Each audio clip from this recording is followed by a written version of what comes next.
7 shots on goal, but it's in the middle. Saad with the shot and the goal. Brandon Saad shoots it in to break the tie. Vegas will take a 1-0 lead. They center and score.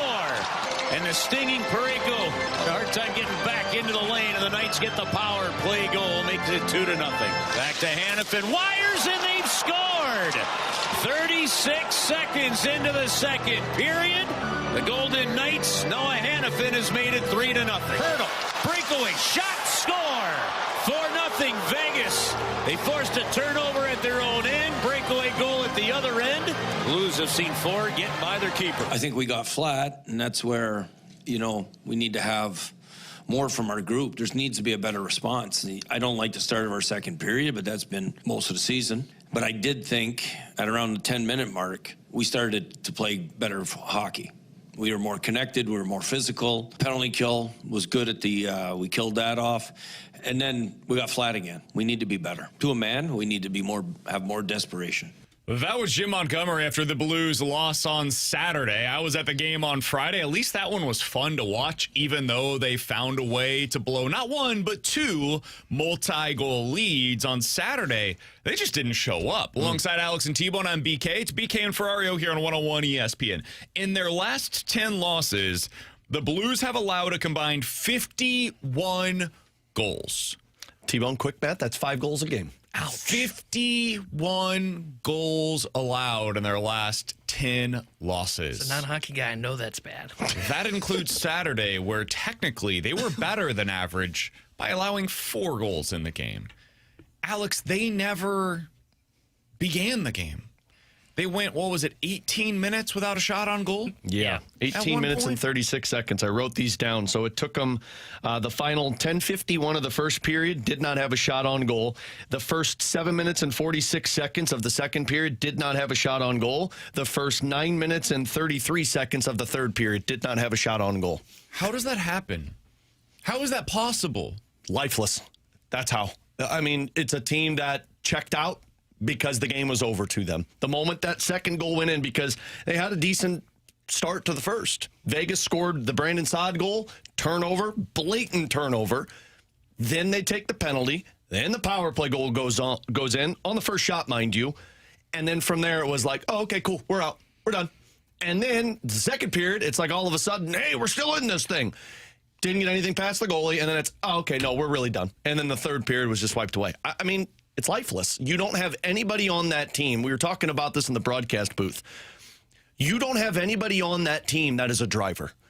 Like, we made the comparison to a radio show, right? Like, there's a host and then there's a co-host. Some people are awesome at just getting the best out of everybody. Some people sit back and wait to get pulled in. And then once they get pulled in, they're off and running. This team is full of co-hosts. This team is full of, well, we're going to wait for somebody to do something and then it will ignite us. Nobody on that team says, I'm going to take this. You know who actually does that on this roster? Jake Neighbors.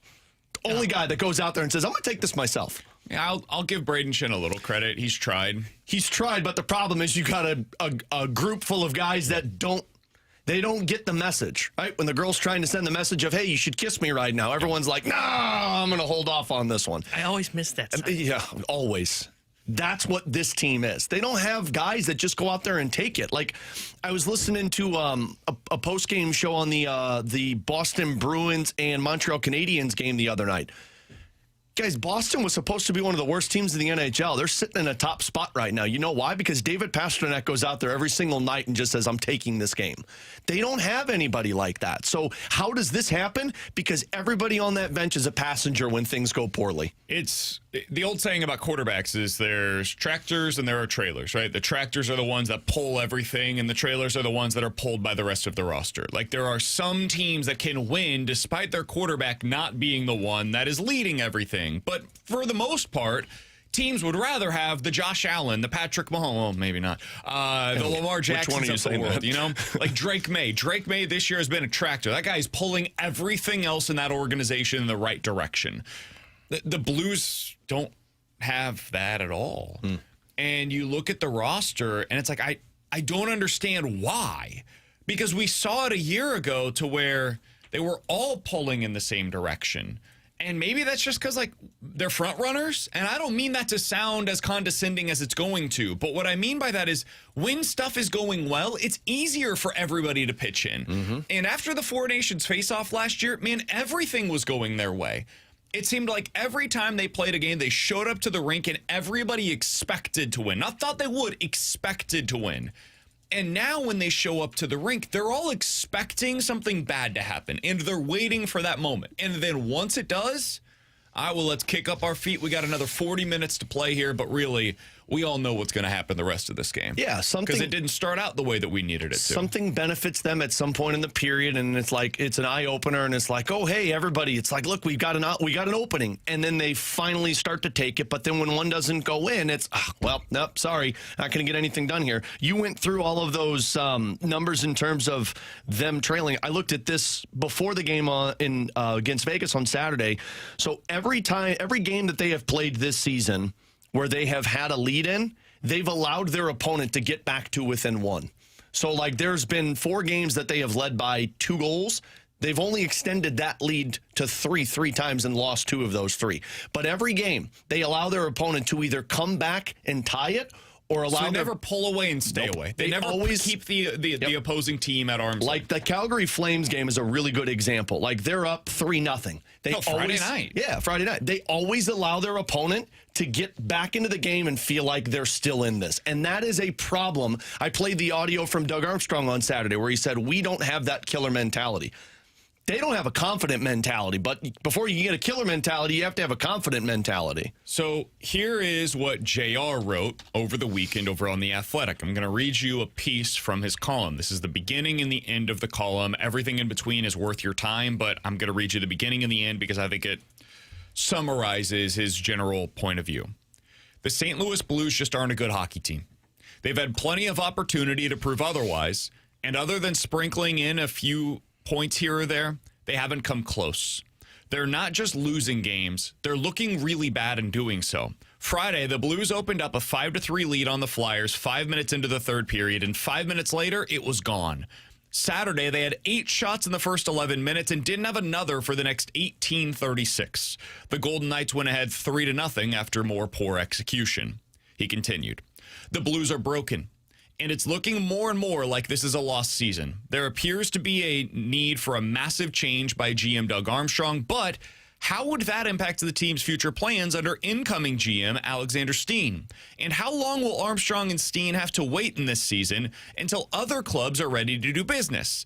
Those are the only questions left that need to be asked now, because what's wrong with the Blues should be officially moot. No further examples are needed. I then go to what Matthew DeFranks wrote earlier today in a paragraph that after I read it, I audibly yelped while watching football yesterday. Unfortunately, we'll get into that here in a moment. While he was already audibly yelping. The Blues have given up the most goals in the league at 73. They have the worst save percentage in the league at .861. They've lost 6 times this season when they score first after losing 10 such games the entirety of last year. They have been outscored by 14 goals when trailing, the worst margin in the league. They are one of 2 teams, Calgary, of course, is the other, without a player among the top 100 scorers in the NHL. There are multiple teams that have 3 players on their roster, Alex, that have more points on the season than a single Blues player does so far this year. Yeah. I can't believe you yelped at that. All of that sounds like, yeah, that makes sense. Yeah, but when you see it in one place, it's like, holy bleep, dude. They're bad. I mean, not only are you not scoring, but you're also giving up more goals than any team in the league. Like, this isn't, you're the Jets. Yeah, this isn't a category of, not the Winnipeg Jets. Yeah, not the Winnipeg Jets. This isn't like you being in a category with Calgary and being like, well, this doesn't match the eye test. No, you played Calgary, and guess what? You looked kind of on the same playing field as Calgary. Titans. How did Cam Ward say it? We're ass. We're ass. We ass.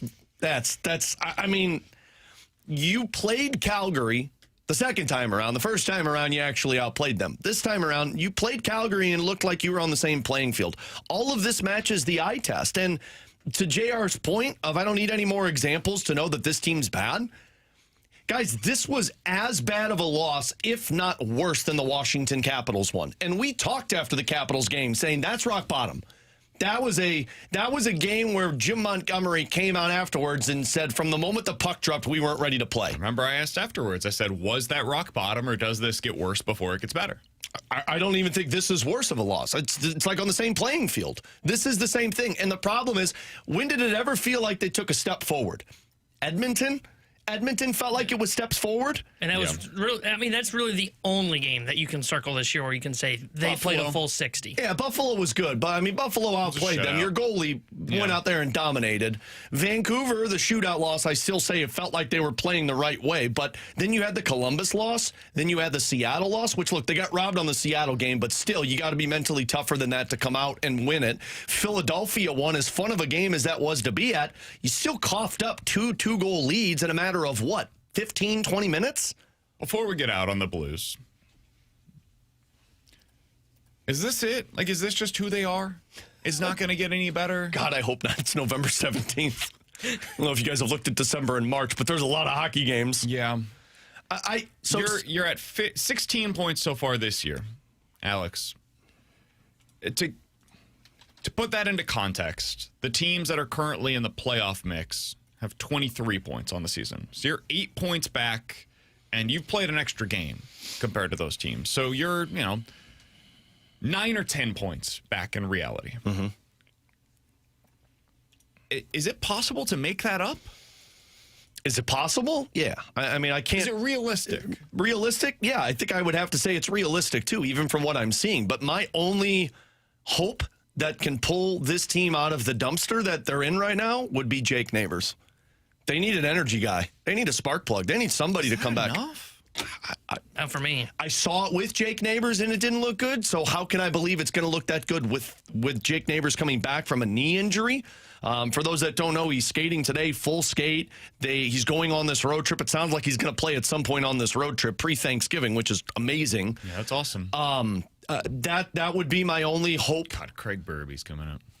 That's who they play. Well, his team's a little bit miserable too right now, so it's actually pretty entertaining to watch those two teams go head to head. New York trip last year when they fired their coach. You remember that? Yeah, it's not happening now, so everybody needs to stop. No, it's not happening now. Well, That's not taking place. They never win whatever it was, 13. I mean, look, I don't think one guy is going to fix this team mentality, but it's very obvious they need some type of energy for their team. After Justin Falk said the whole team was on autopilot in that game, but you know what it feels like, and why JR said I don't need any more examples. This just feels like it's kind of one of those instant shocks. It's like, oh, okay, cool, you won two. But at some point, is this who you are? So I can't sit here and act as if realistically they're going to go on another 12-game win streak and make the playoffs. They've done it before, but this team seems broken, and it's going to have to be some type of big move to get life out of them. He's Alex, that's T-Bone, I'm BK. Hey, we're going to have a shot to score a pair of tickets to see the Your Blues take on the Boston Bruins coming up on December 9th. So stay tuned for that. We'll have an opportunity today and tomorrow to get that pair of tickets. You'll hear that right here on BK and Ferrario. Also the Fastlane TMA as well. Each show will have your opportunity to win a pair of tickets, so stay tuned for that. 314-399-9646. That's the Your Comfort Service text line to get involved in the show. You can always check us out at youtube.com/101ESPN STL. In the 12 o'clock hour, we'll be joined by Tom Hart. He's the SEC Network's broadcaster. He was on the call for Mizzou versus Mississippi State on Saturday. He had an interesting quote where he was talking about what he heard from Eli Drinkwitz on what he needs in order to feel like he has a future at the University of Missouri. So we'll talk to Tom Hart about that coming up at 12 o'clock. But next, college football went crazy over the weekend. The biggest loser of the day, in my opinion, was very clearly Vanderbilt. I'll explain why next here on 101 ESPN.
T-Bone here in Missouri. Big news. It's almost your turn to get in the game because DraftKings Sportsbook is coming to the Show Me State on December 1st. That is just 2 weeks away. Soon you'll get fast payouts when you win, a safe and secure app that's easy to use, and promos that keep the action going all season long. No wonder it's America's top-rated sportsbook app. The countdown is on. New customers can sign up right now and score $300 in bonus bets on launch day, which is 2 weeks away. So download the DraftKings Sportsbook app and use my code Tanner. That's code Tanner, as new Missouri customers can sign up today and score $300 in bonus bets once we're live. That's code Tanner. The crown is yours. In partnership with DraftKings Sportsbook, gambling problem? Call 1-800-GAMBLER, 21 plus, physically present in Missouri. Eligibility and restrictions apply. Subject to regulatory licensing requirements. Bonus bets are non-withdrawable and expire 7 days after issuance. For additional terms and responsible gambling resources, see sportsbook.draftkings.com/promos.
Alongside Alex and T-Bone, I'm BK. It's BK and Ferrario here on 101 ESPN.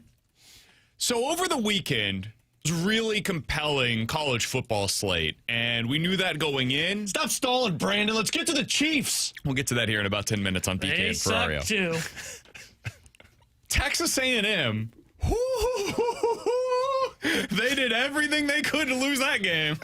Yeah, that's nothing they should be excited about. The number of texts that I got in the first half of that game, Alex, saying something to the effect of, oh, so it was just Mizzou. Yeah. Mizzou sucks. It wasn't Texas A&M. It was good. Mizzou's terrible. That was my first thought when I saw the score at halftime. I'm like, oh, cool, so Mizzou was just bad. They were down 30-3, Texas A&M was, at the half, and found a way to come back and win 31-30. Boy, South Carolina, not the way you want to go down. Yeah, Lenora Sellers, come on, buddy. Mizzou could have held on to that lead. Shane Beamer, we're going to have to go take another job.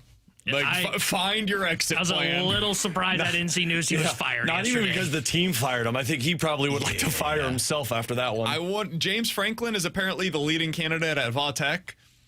Wonder if Shane Bieber's like, hey, I'll do whatever. I will crawl to get to Blacksburg to be the next head coach at Va Tech. But that wasn't the only big game. Oklahoma beat Alabama.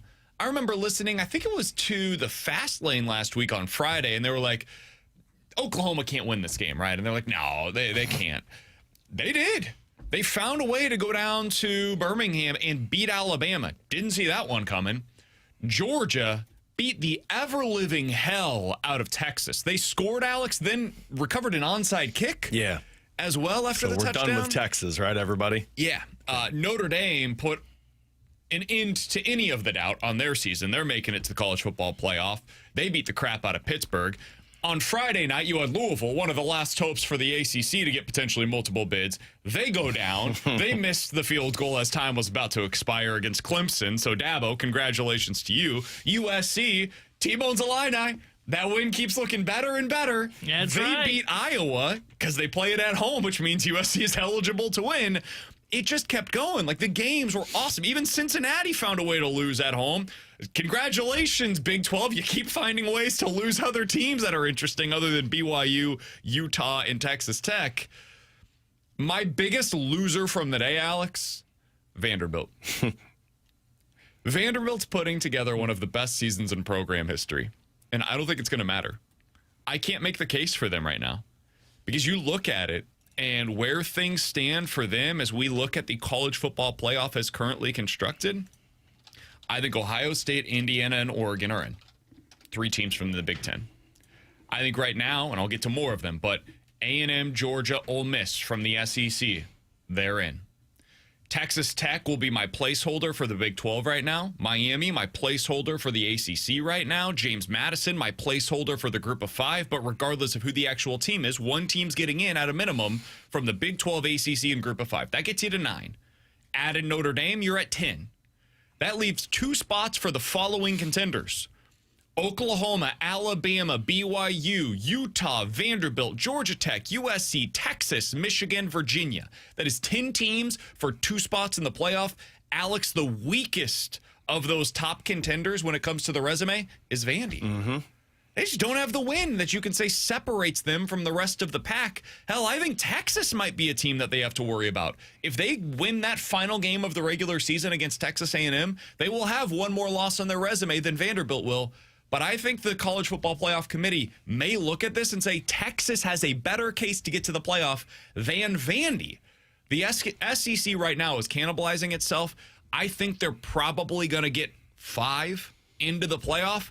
And I think the overwhelming likelihood as of today is that Vanderbilt, despite the SEC getting 5 teams in, is on the outside looking in, even at 10-2. Yeah, I mean, Oklahoma picking up that win essentially just pushed Vandy out of this because it put the better win on Oklahoma's resume. And I think it comes down to Oklahoma and Texas, and what you said is really what is going to be that deciding factor, because if Texas can find a way to beat A&M, then you've got a case over Oklahoma because Texas beat Oklahoma earlier. So it's unfortunate for Vandy because they've had a fun season, but I mean, you couldn't win the big game. All of the wins that you have had are good-looking wins, but you couldn't beat Alabama. You got shellacked by them. You lost to Texas.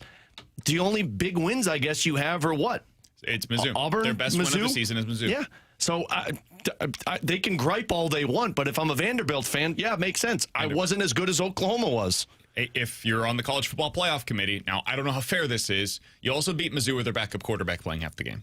And almost lost that game, or at least it almost went to overtime. Fell half You're yard a short. half yard short of getting into the end zone and potentially either winning the game on the final play of a 2-point conversion or sending that thing to overtime. So their resume just isn't that impressive. If they beat Tennessee in the final game of the regular season, Tennessee also won't be ranked. You'll have, at best, and let's be real, Mizzou's probably losing this week. The odds are pretty firmly in favor of Vanderbilt having 0 ranked wins this year. It's just a tough road for them to be able to get into the college football playoff. I don't think Texas is worthy of getting in. I don't think they're a deserving college football playoff team with 3 losses on their resume. That being said, the 3 losses will have been against Ohio State on the road by 7, Georgia on the road by a pretty big margin, but Georgia on the road, and then Florida on the road. That one's tough to be able to overcome. But if they also have wins against Oklahoma and a head-to-head win against Vanderbilt, by the way, and a win in the final game of the regular season against Texas A&M, they've got a better resume. Well, and let's also remember, too, when you're looking at Oklahoma's overall resume, John Mateer was injured when he returned. He missed 1 game, and he came back that Texas one. If Mateer's healthy, that's more competitive than a 23-6 final score. 2 losses are against Texas and Ole Miss, both of whom are potentially at least in the conversation for the college football playoff.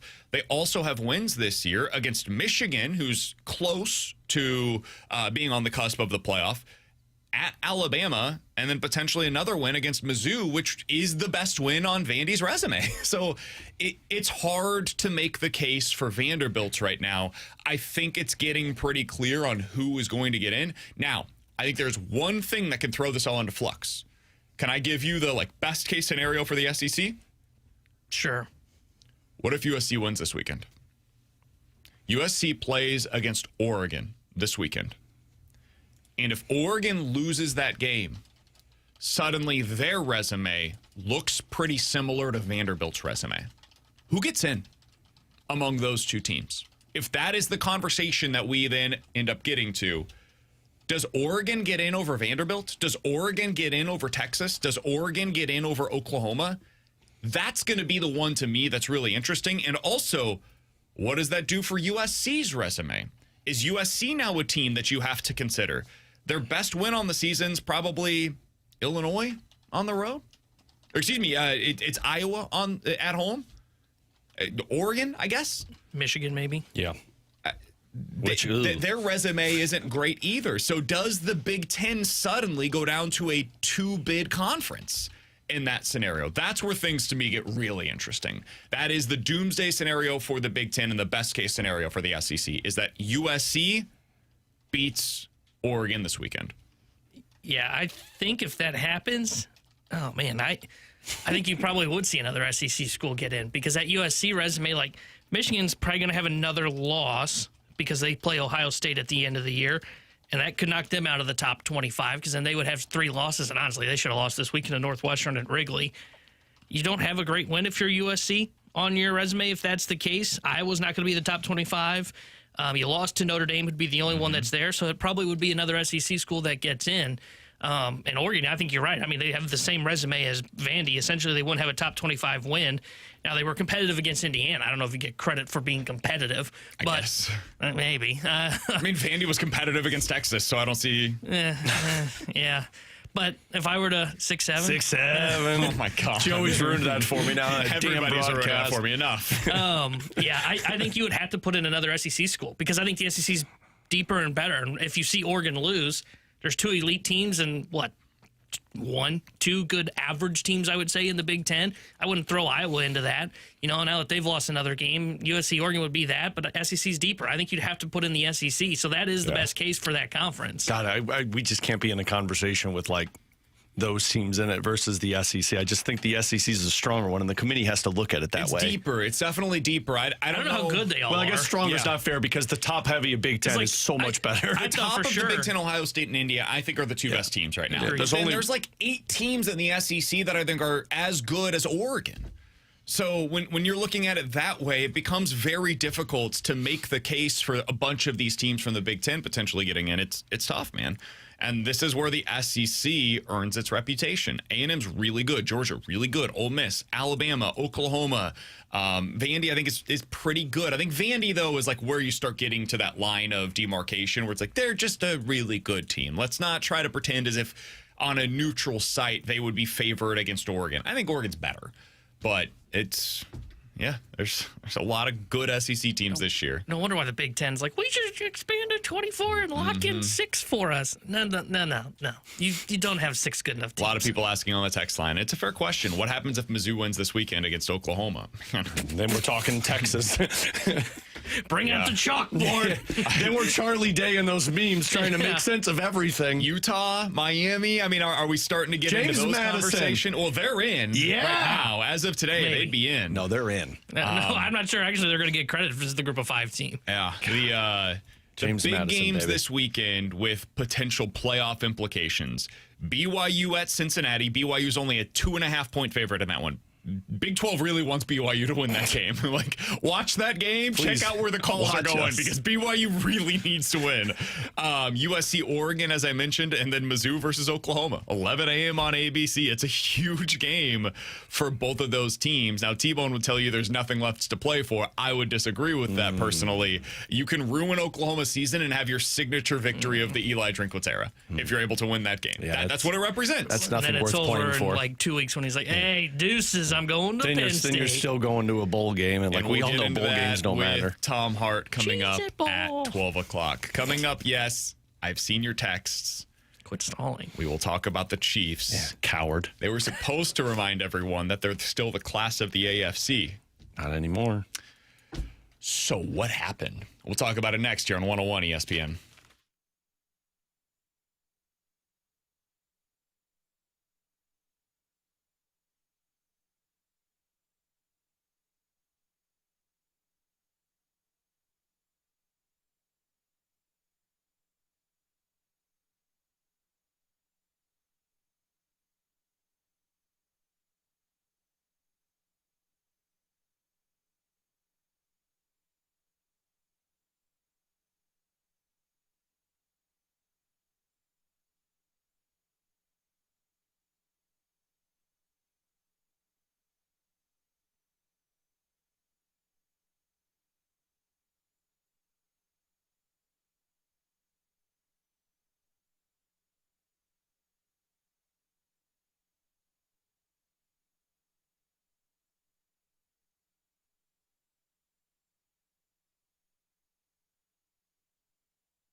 Tanner Henderson here with the Sports Center update, driven by Johnny Londoff Chevrolet and Johnny Londoff Autoplex. Blues fell over the weekend to the Vegas Golden Knights 4-1. They are off today. They'll be back in action tomorrow as they visit the Toronto Maple Leafs. Will have pregame coverage tomorrow, starting at 5 o'clock with Alex Ferrario, and puck drop at 6 o'clock with Chris Kerber and Joey Vitale. And Blues head coach Jim Montgomery just told the media Jake Neighbors will play at some point in this upcoming Blues road trip. Tonight here on 101 ESPN, Monday Night Football for you as the Raiders take on the Cowboys. Will have pregame coverage starting at 6 o'clock with kickoff at 7:15. The Sports Center update was driven by Johnny Londoff Chevrolet and Johnny Londoff Autoplex. See them at londoff.com. Chevy, together we drive. Are you kidding me?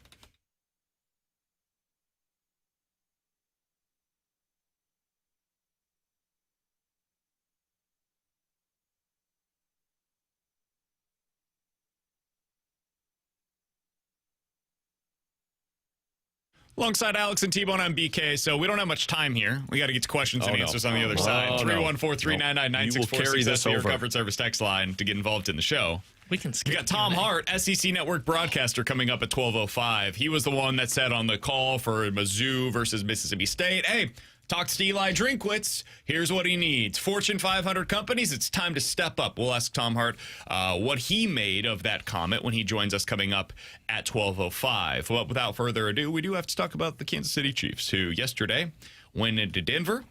As close to a must-win game as this Chiefs team has had in a regular season scenario in the Patrick Mahomes era? I was going to say pre-Patrick Mahomes. Yeah, I mean, this doesn't happen very often where you're this late into the season and the games like really matter for like playoff implications. Sometimes it's the number one seeds on the line, so you've got to win. You need something else to happen. Like that's happened before in the Mahomes era, but never before have I felt like if they lose this game, I don't know if they're going to get into the playoffs.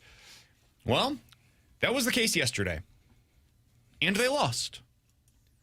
The defense couldn't get stops on third down.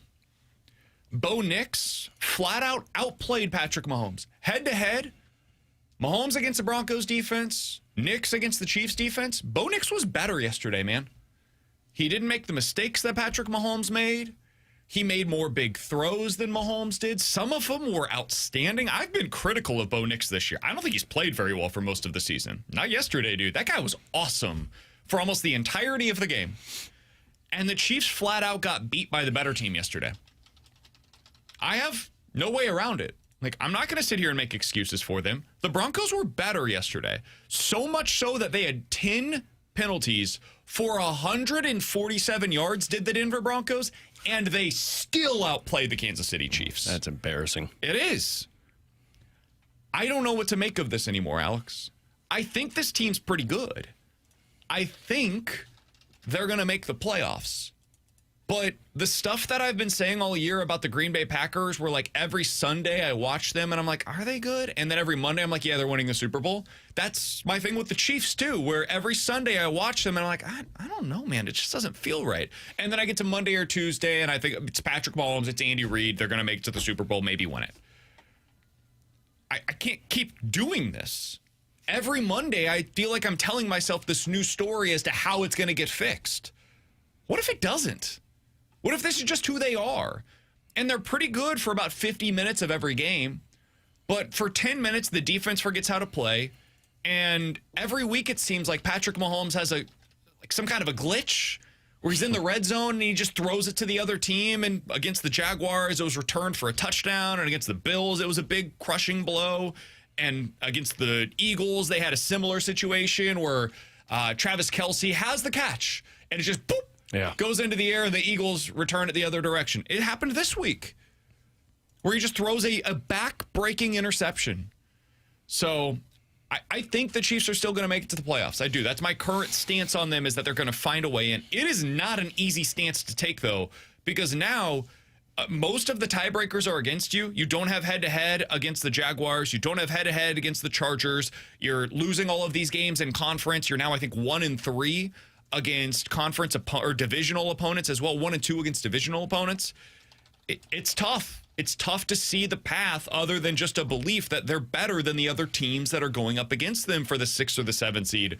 How did you guys feel yesterday watching that? I think you should be more upset about that your team made Bo Picks look that good. That's okay. Their Where's defense. your anger? The Broncos' defense is fine. I mean, without Pat Surtain, I thought they were at least a little bit more vulnerable, but they're still elite in terms of getting to the quarterback, but not that bad for Patrick Mahomes. The Broncos defense? I think the Broncos defense is that good. I think the Broncos defense is by far the best in the league. Yeah, but I thought your offense should be able to outperform that when they don't have their best weapon defensively. And fair. They were without their middle linebacker and without their number one corner yesterday, and you still looked like that. But more importantly, why I was starting to believe in the Chiefs was your defense started to figure it out, right? I was thinking, okay, start to get this down. And I mean, guys, Beau Picks has not been good this season. And all of a sudden, he goes out there and just lights up the Chiefs' defense. So I appreciate your hope and optimism. I'm a little worried that they're not going to make the playoffs. I mean, it's fair. You should be. They're going to be that last team trying to fight it because I think the Jaguars are more of a playoff team than the Chiefs are right now. See, that's where it's tough for me. I don't. I mean, they got the Cardinals, the Titans, the Jets. I don't care about the schedule. The Titans. That team's not good. That's fine, but that's 4 more wins for them that I could guarantee. That's 10 wins. They lost to Cincy. They lost to Houston. They could have lost to Las Vegas. That. I just don't. This is a me thing. I don't believe in the Jacksonville Jaguars. But I don't think believe they're a good football team. Then they're on the Chiefs. Yeah, they're on the same playing field as the Chiefs then. This is where it's hard to separate because I'm kind of with Alex. I can say that because I'm with you. I don't know how much I really trust the Jags. I don't know how much I can trust the Chargers when they've got me playing right tackle right now because they're so beat up. But I just listed off that favorable schedule for the Jaguars. Now, I understand they could lose those games, but Chiefs got the Colts twice. Once. Oh, I'm sorry, once. They got the Broncos again. So that's 2 games that I just don't know. I mean, I saw the Broncos won, and I don't know if they're going to win that one. Then you've got the Cowboys. That should be a win. You've got the Texans and Chargers and the Raiders. Those Titans. Those all should be wins. I think the schedules are pretty comparable. I think the Chiefs are a better team than the Jags. That being said, the Chiefs also have to be 2 games better than the Jags the rest of the way. So it's the Chargers, the Jaguars, the Texans, and the Chiefs for 2 spots in the AFC playoffs. That's how it feels right now. Now, you could throw the Ravens into this mix if you want to. I think their path is more for their division than it is for the AFC wild card, but otherwise it's 3 spots for these 5 teams that we're talking about here. I think that I would have right now the Chiefs as one of those 2 teams, and personally, I would lean Chargers as the second team.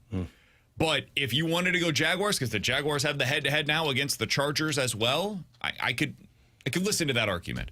The Chargers are the one that I just don't know about. I don't know about any of these teams, honestly. I don't believe in the Chargers. Confusing to me. That's why this comes down to that one spot. And I put the Jaguars in it, and then we're talking Chiefs or Chargers.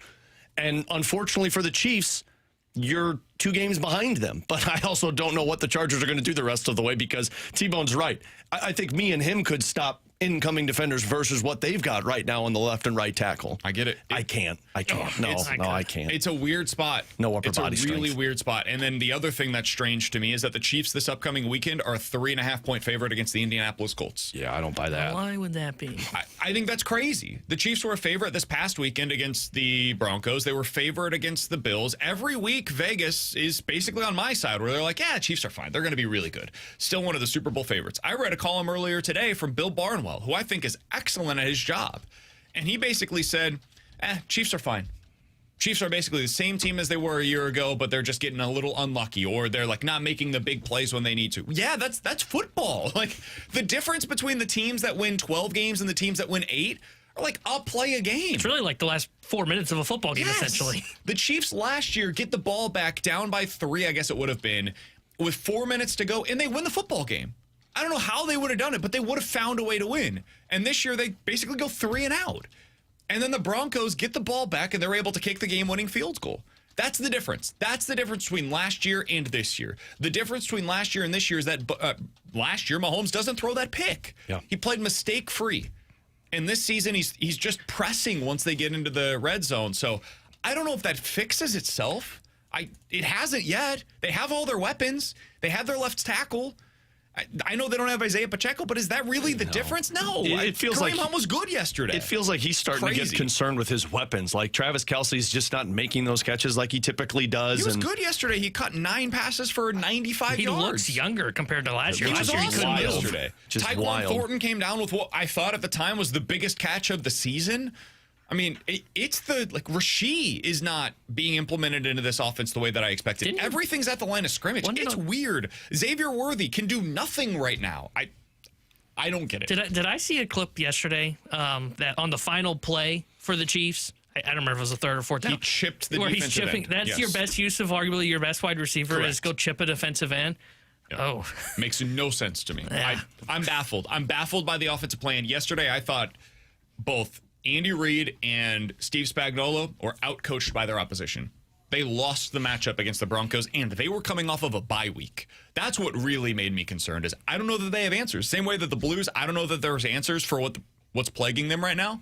I don't know if the Chiefs have the answers right now, and that's really concerning. I'll say it. I think both those teams we just mentioned missed the playoffs, the Blues and the Chiefs. 314-399-9646 is the Air Comfort Service text line. Questions and answers is next here on 101 ESPN.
314-399-9646 is the Air Comfort Service text line for questions and answers. If you guys have any questions, go ahead and get them in right now. We'll talk to Tom Hart, SEC Network broadcaster, in about 10 minutes here on BK and Ferrario. From the 573, got a Cardinals question here. Oh, one team we haven't touched on yet. Who do you think will be in the Cardinals opening day lineup in 2026 out of the following?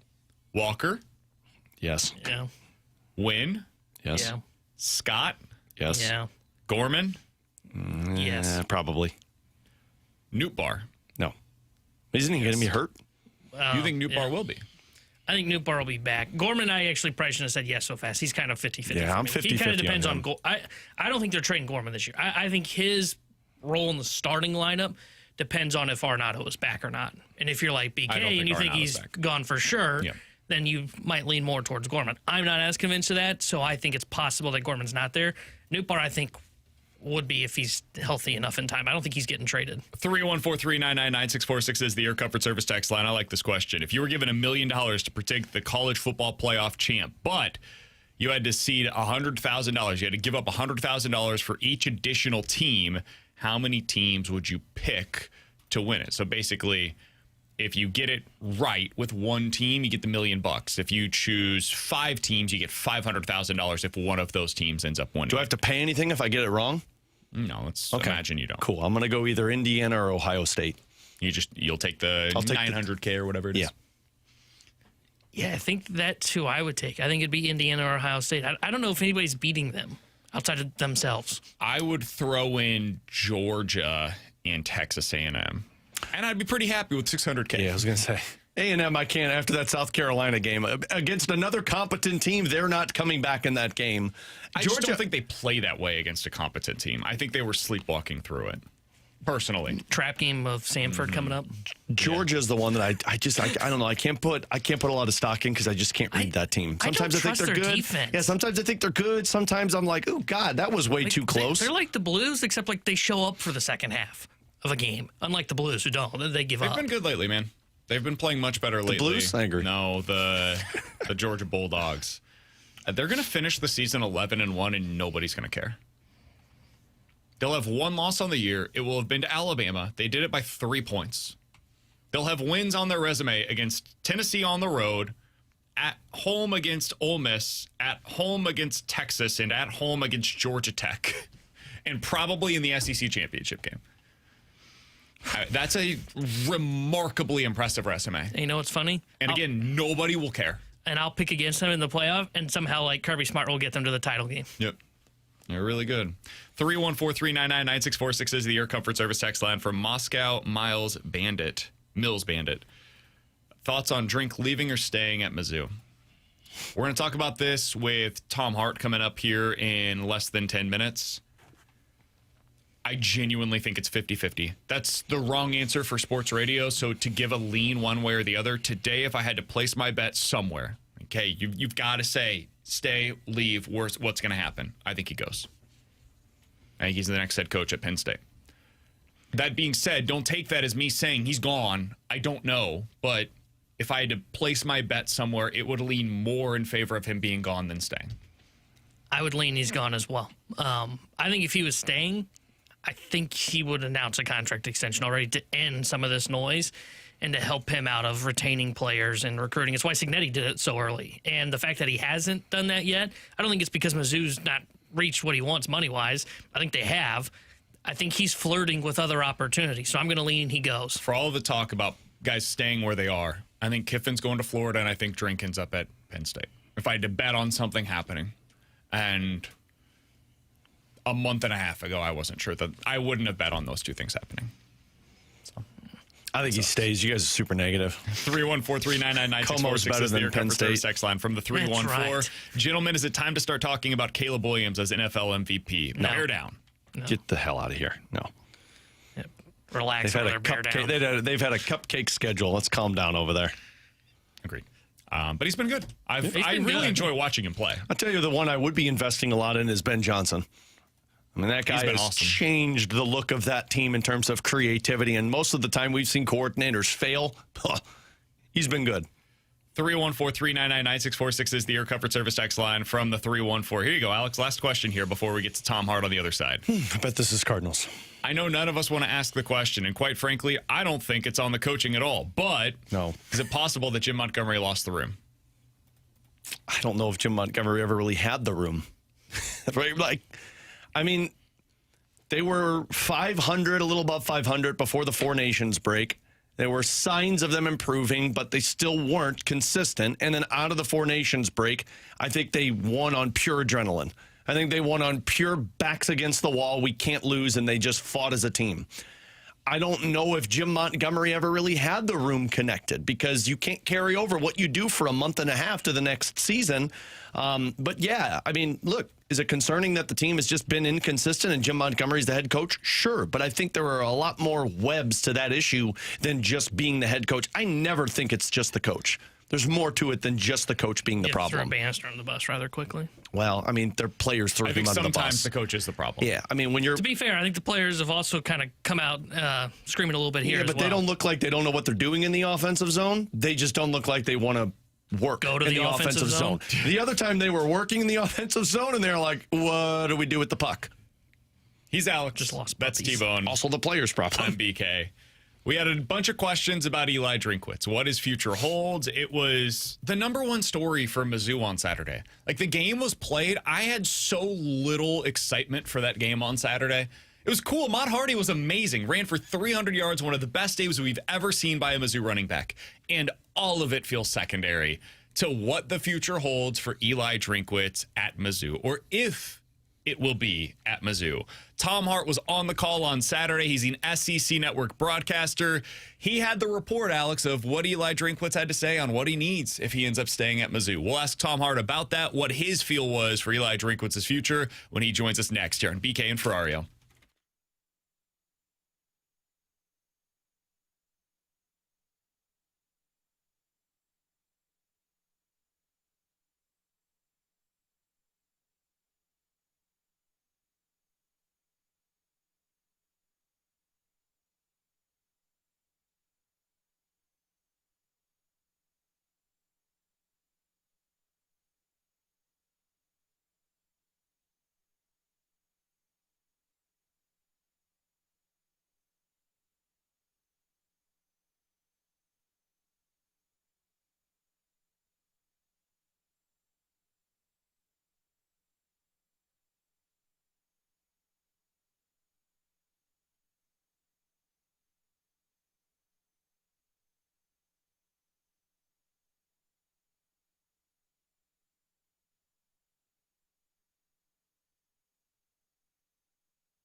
T-Bone here to tell you about my friends at DraftKings Sportsbook. It's almost here. We are getting close, as December 1st is just 2 weeks away, and soon you'll be getting those fast payouts when you win, a safe and secure app that's easy to use, and promos that keep the action going all season long. No wonder it's America's top-rated sportsbook app. The countdown is on. New customers can sign up right now and score $300 in bonus bets on launch day, which is 2 weeks away. So download the DraftKings Sportsbook app and use my code Tanner. That's code Tanner as new Missouri customers sign up today and score $300 in bonus bets once we're live. That's code Tanner. The crown is yours. In partnership with DraftKings Sportsbook, gambling problem? Call 1-800-GAMBLER. 21 plus, physically present in Missouri. Eligibility and restrictions apply. Subject to regulatory licensing requirements. Bonus bets are not withdrawable and expire 7 days after issuance. For additional terms and responsible gambling resources, see sportsbook.draftkings.com/promos.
Alongside Alex Ferrario and Tanner Hendrickson, I'm Brandon Kiley. Happy to go out to the Callier and Thompson hotline to be joined by Tom Hart, SEC Network broadcaster, one of my favorites in the business. He was on the call for Mizzou versus Mississippi State, a game that almost felt secondary to the Missouri storylines, which are happening off of the field right now. Tom, appreciate the time as always, man. How you doing today? Yeah, BK, I'm doing good. Thanks for having me. Thrilled to have you. So you called a fun game. Ahmad Hardy had 300 yards on the ground. I mean, he couldn't ask for much more out of the Tigers in that one. And yet the biggest story was what you said on the call when you were talking about, hey, we talked to Eli Drinkwitz and this is what he needs. And you mentioned the Fortune 500 companies that aren't giving enough money to the program right now. Can you explain to our audience, what was the setting when you talked to Eli Drinkwitz and you heard that, and kind of set it up for us on what his answer was on what he needs to stick with Mizzou? Yeah, I can't believe nobody wants to talk about the game. That was fun. It was great. I understand the circus, how it kind of evolves from Lane Kiffin on down.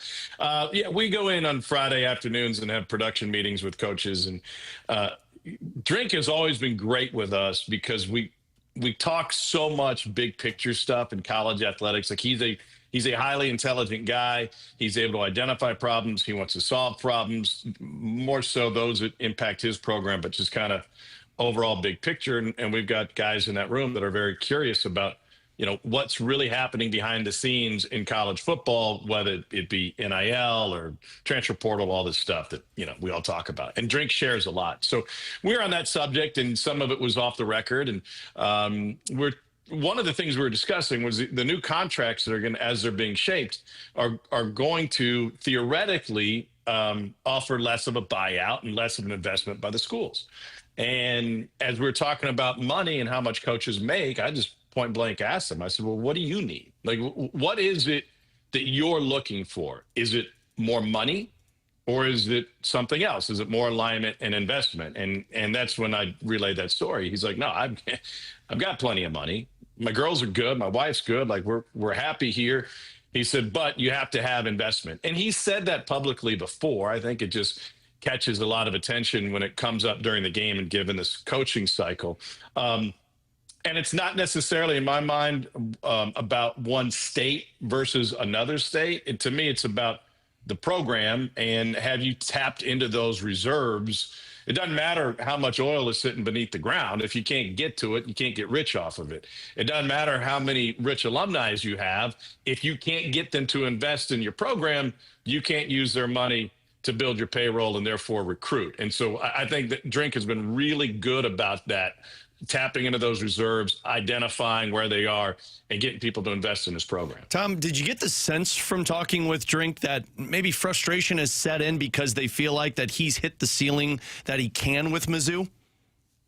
Not in our meeting, no. I know it came up a little bit when he was doing his radio show during the week and trying to remind the fan base, what this program has been historically. I think every coach bumps into that, every coach bumps into like, hey, am I not being appreciated around here? Like, and it's twofold. It's let's celebrate this season because we get so wrapped up in the playoff, just like college basketball. We get so wrapped up in March Madness and the bubble talk and all that stuff. A lot of times we lose sight on the big picture for the season. I know, but I wouldn't say he was frustrated in that regard from our group. I think it was just a very honest conversation about where resources are in college football these days. And Laird Veach, the athletic director at Missouri, about a year ago, about this time, came out and was very open and honest about where Missouri's finances were. And if I remember correctly, he said at that time, we're $35 million behind the SEC average. All right, we're not 35 behind Bama or Texas or Georgia. We're 35 behind the middle of the pack in the average. That's a lot of money that then the athletic department has to try and come up with, and they have to raise. And Drink wants his chunk, and Dennis Gates wants his chunk, and they need this money to recruit. That's just the reality of it. I mean, we see it in pro sports all the time. Cardinals aren't going to catch the Dodgers if they don't spend some money. That's just the way it works. We're talking to Tom Hart here on 101 ESPN. You see him on the call, SEC Network. He was on the call for the Mizzou versus Mississippi State game, which was a fun one on Saturday. And Ahmad Hardy ran for 300 yards. Tom, when I look at this, like, The information that I have seen, I have heard, is basically like nobody seems to know. Nationally, if I talk to anybody, drink's gone. Like it's a foregone conclusion in the eyes of many. And locally, you talk to people, and I know you talk to people. You got connections out in Columbia. People seem to think he's not going anywhere. And so it's just, I don't know how to handicap this situation as you're looking at it. Whether it's like as somebody that's from Columbia or somebody that does the games on SEC Network, whatever perspective you'd like to share, how do you handicap this with Eli Drinkwitz's future at Mizzou? Well, I think you handicap it the same way you handicap any college coaching search. And I talked to a guy in Oxford, Mississippi this morning, and the first thing I said is, well, is Lane gone? He said, man, I don't know. And anybody who claims they know is lying. Like, yes, you can put the puzzle pieces together and say, okay, Kiffin's family's visiting Gainesville and they're visiting Baton Rouge and they're shopping around to see. But Lane Kiffin is the belle of the ball right now, the most wanted coach in this cycle. He doesn't know at this point where he's going or if he's going, and he certainly hasn't told anybody. So I think it could all be educated guesses. The problem is we put, in my opinion, too much weight in these little things that we see or that get reported, and we think that's what's going to decide whether or not this guy makes a life decision. So we can guess all we want. I think there's a couple things with guys like Lane Kiffin and Eli Drinkwitz. Number one, Lane has been to the NFL. He was at USC. He was at Tennessee. He's had a taste of what that is. He might realize, I don't know, that he needs to get back to that level of investment to win a national championship, whether that's Florida or LSU. Eli Drinkwitz hasn't had that taste. He hasn't had an opportunity to be wooed by the Penn States or LSUs or Floridas of the world, and he hasn't had a chance to think about, to this point as a professional, what could I do with those types of resources? Would I be successful managing all of the pathways that I would need to manage to be the head coach at Penn State or LSU or wherever? You would think that these guys who are competitors want that opportunity. They want to take a crack at that.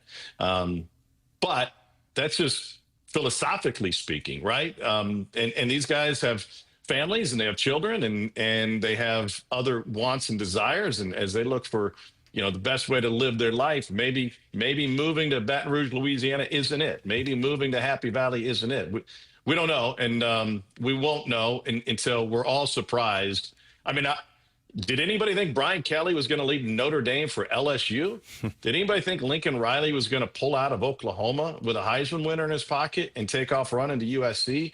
Those kind of things surprise us because we just don't have the creativity to think that far outside those boxes when it comes to coaching searches. Tom, if this does become a reality and Drink does go elsewhere, do you feel like Mizzou has a pivot that they realistically can achieve that keeps the program in a good place? I don't know. It's a massive step down from a guy who was recruited better than anybody has in Missouri football history. He's his own general manager. He's got a guy who helps him with the numbers, but he's not relying on somebody else to come up with a list of here's who we should go after. He's got his list in terms of recruiting. They sit down and talk money and try to figure it out. But he is the general manager and head coach of that program. So I don't know that there's somebody sitting there that's uniquely suited to step in and to keep the ball rolling, because kind of as I outlined before, and this is my understanding, and I could be off a little bit, not disrespectful to the other people who raise funds at the University of Missouri, but Drink's done a lot of this through his own digging and through his own salesmanship. So you also have to consider that aspect of it. It's not just the rev share. You're guaranteed to get whatever percentage of the rev share. It's how are you getting a potato chip company or whomever to invest in your guys. And I think Eli Drinkwitz has been a big driver behind that. And that's now a huge part of having a successful program. Tom, one of the things that we get a lot of on the text line or on social media, whatever it may be, is Alex mentioned it, the glass ceiling. Like, hey, what's Drink ever won at Mizzou? Yeah, he wins 8, 9, 10 games, but he doesn't beat any of the best teams on the schedule. He never beats the top 10 opponents, whatever it may be. Are they really losing anything of that much significance? I have a lot of history with this program. You have a lot of history with this program. You know what it can look like if this thing goes awry, and you know what Eli Drinkwitz has done to get it to where it's at right now, where it's running at a really high level. Can you paint a picture for some of the listeners right now on what Eli Drinkwitz has brought to the program and the value of having a coach like him in that position right now? Yeah, he doesn't need me to do his bidding, and I'm not here to sell him as a coach or a person to lead the program. All we have to go back on is history. I think that was their 23rd consecutive win against unranked opponents. That's a really good run at the University of Missouri that did not happen very often in my lifetime. That was over both successful coaches and unsuccessful coaches.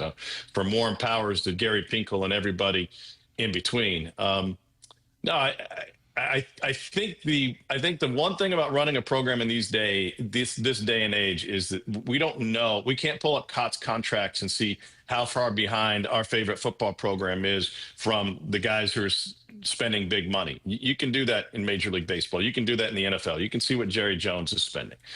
We don't know what Alabama's spending, right? We don't know what Ohio State is spending. You can guess, and you can see how they put together those rosters. I say all that to kind of circle back around is you're trading the known for the unknown. And yeah, he hasn't knocked off, the Bamas and the Georgias of the world. But then again, Lane Kiffin didn't do that until he got to this certain point in his career and built a very expensive roster.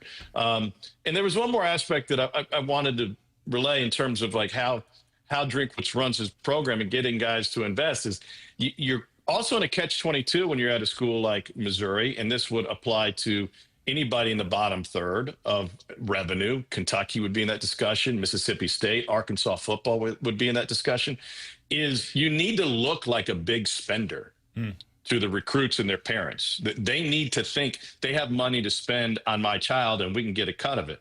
But the reality of it is if you don't have money, you also can't go out there and say it. Like Eli Drinkwitz, I think, is doing this delicate dance of trying to get people to invest in the program. If he was forced to show the books, my guess is they're spending a lot less money than people think because he's been successful investing in a handful of players. And generally speaking, they've hit a home run with those players. I mean, Luther Burden was a great example. They were overly invested and highly leveraged in Luther Burden. And I said at the time, and I said this to people on the program, that's quite a risk you're taking, right? Because if he doesn't pan out, you're not the Yankees. You can't go get another free agent. You're not going to get another 5-star of his caliber. They were confident in him. Look at the jump he made year 1 to year 2, and that was a great investment. But it's not Georgia or Bama or Texas where they're just spreading seed money around the entire roster. They have to be very deliberate in terms of where they spend. As a follow-up on that, Tom, because I find that to be so interesting, Mizzou and Ole Miss, just like using those two programs as the example, they're consistently over the last few years ranked among the top 5 teams when it comes to their transfer portal additions. I would think, now maybe I'm wrong on this, I would assume that is where typically like the players are going to the highest bidders.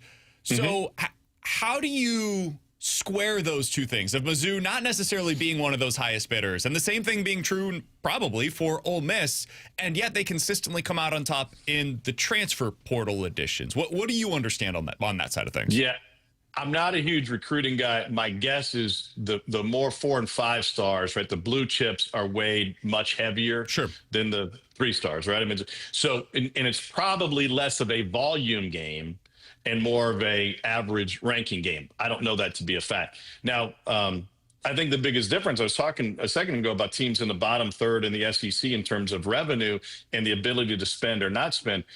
Ole Miss is in the bottom third of revenue. They have a small stadium. They don't have the same ticket revenue or the luxury seating that teams in the top half do. Yet they've got alumni and they've got residents and they've got a state that is highly invested in football, and they're willing to over leverage that program and their resources to try and win a national championship. It means a lot down there. That's why he's been able to go. He's been the portal king for a couple of reasons. Number one, he's not afraid to show guys the door and over recruit against his own roster. Everybody knows, where you stand at Ole Miss. Hey, I'm bringing in a 5-star. You got to outperform him on the D-line to be on the field. I'm going to go get the best guy from Texas A&M, plays your same position. You got to beat him out. I think that attitude is one thing, but also getting people to invest in that business and write those checks. And it goes two ways, right? It's not only the pride that you have in the state. I'm an Ole Miss grad. I run a camo company. I'm going to put them in our camo helmets, and I want them to go out and I can say, look what I'm doing to help this program. And maybe it moves from product, maybe it doesn't. And then there's the money you get for a home football game that drives that entire local economy. A home football game in the playoff era is worth about $60 million for a first-round playoff game that you get to host at home. If you're a restaurant, if you're a hotel, if you're a Chamber of Commerce, it's a lot of money that you can get back if you invest in the program. Oxford has crushed it in that regard. And so to talk about Ole Miss and Missouri in the same light from a portal ranking standpoint, I think it's a little bit deceiving because Ole Miss relies so heavily on that, not just at the blue chip 5-star level, but also to fill out the entire roster and drive competition within the program.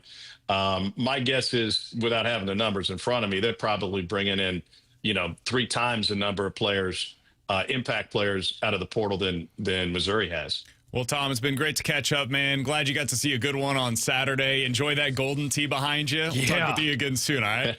Jealous. All right, thanks, fellas. Thanks for having me. That's Tom Hart, SEC Network broadcaster. I think they do one of the best broadcasts in the college football landscape, Alex. The stuff that they do over there is amazing. Sometimes I think people in general, our game's on ABC at 2:30. That's the prime spot, right? And it's a great landing spot. If it's not SEC at 2:30, I like my game for Mizzou being on the SEC Network in the night game because of what they do with Tom Hart, Cole Kubelik. They do some really good stuff. Man, it's a fascinating decision for Eli Drinkwitz because it's hard for me to do this. I'm a Mizzou fan. That's my team. I don't want Drink to go anywhere. Like that's my starting point. Mm-hmm. I want Drink to be the head coach at Mizzou because I think he's good for Mizzou. He's good for the program that I follow. I think he's good for us, right? Like there's more interest around Mizzou football in St. Louis right now than ever before that I can recall since I've been here. So I say all of that as the starting point. If I put myself in Eli Drinkwitz's shoes, I don't know that he's going to have a better chance to leave. I think if you would like to take your chance at one of these blue blood type of programs, you got to do it now. And if you have the opportunity to go to Penn State, where, man, you got a really nice schedule over the next few years. You play like one of the big boys in the Big Ten. You should expect to go to the college football playoff each of the next couple of years if you go to Penn State. You've got incredible, fertile recruiting grounds. Pennsylvania is a great high school football state. You're right next to Ohio, which is another fantastic high school football state. You've got a national program. You've got 80,000 fans that show up every single Saturday, the whiteout, all of it, right? Like it's a nationally relevant football program, the likes of which, as a Mizzou fan, I can acknowledge Mizzou is not on that same pedestal. And you're one of the 3 to 5 best programs in the Big Ten every single season. Just going into the season, you expect to be that. And I would assume you have the freedom and the support to spend the type of money that Tom Hart was talking about that Mizzou can't. No doubt. Your path to the playoff is easier. And your consistent level of accessing that path is more likely than it is at Mizzou. That being said, Mizzou took their shot on him, and his family apparently really likes it in Columbia. They're close to home in Arkansas. It's close enough but far enough away, the way that so many of us, when we went to college, we wanted to be close but not too close, right? So there's a lot going for him at Mizzou as well. They've got this program up and running, man. I mean, they are really close to breaking through and have been for a few years now. They would have made the playoff 2 years ago if it had expanded. Last year, they were right on the outside looking in. The same thing's true this year. It's like they're right there. They can win at a really high level, but it's about to get harder. The 9-game conference slate is going to make it more difficult for Mizzou. You've got tougher teams on the schedule over the next 4 years than you have over the last 2. The money is not flowing at Mizzou the way that it is at A&M or Bama or Georgia or Florida, Tennessee. You're at a disadvantage at Mizzou. So if I'm just looking at this through a purely I'm in Eli Drinkwitz's shoes, what's best for me as a coach, I think it's to go to Penn State. from a fan's perspective, as somebody that does not want that to happen, boy, do I hope he doesn't. I have to imagine if you're somebody in Drinkwitz's shoes, it comes down to legacy. You know, like family is the first priority, and seems like that financially his family is going to be set no matter what. Tom even said it. They're good on money. Comes down to the support for the organization. But for somebody at the status and the stature of Eli Drinkwitz, it comes down to where's my legacy going to be? Because if you stay in Columbia, you're going to be a legend in the state of Missouri for a long time. But you're never going to get to that level in college football that people look at and say one of the most dominant head coaches in college football. Does that change if you go to a bigger program and have more success like Penn State, to where you're making the college football playoffs and realistically you have a shot to win it? It does. Yep. So on one hand, I know where I'm at, my family, my finances, we're in good shape. But it's always hard to shut down those voices that say, yeah, but what about your legacy? And the people that can and decide to stay where they're at because they're not worried about the legacy and they say, my legacy's here, those are the ones that get the support and it never wavers. That's the thing. Like you can do the latter and become an absolute legend. Like Bill Snyder at Kansas State is a legend because of what he accomplished there. Nationally, people don't talk about Bill Snyder a whole lot. But locally, the stadium is literally named after him. Mm-hmm. So it's a different type of legacy, though, where it's in one place and then it's on the main stage. And I don't know Drinkwitz well enough to feel like, oh, yeah, he wants that.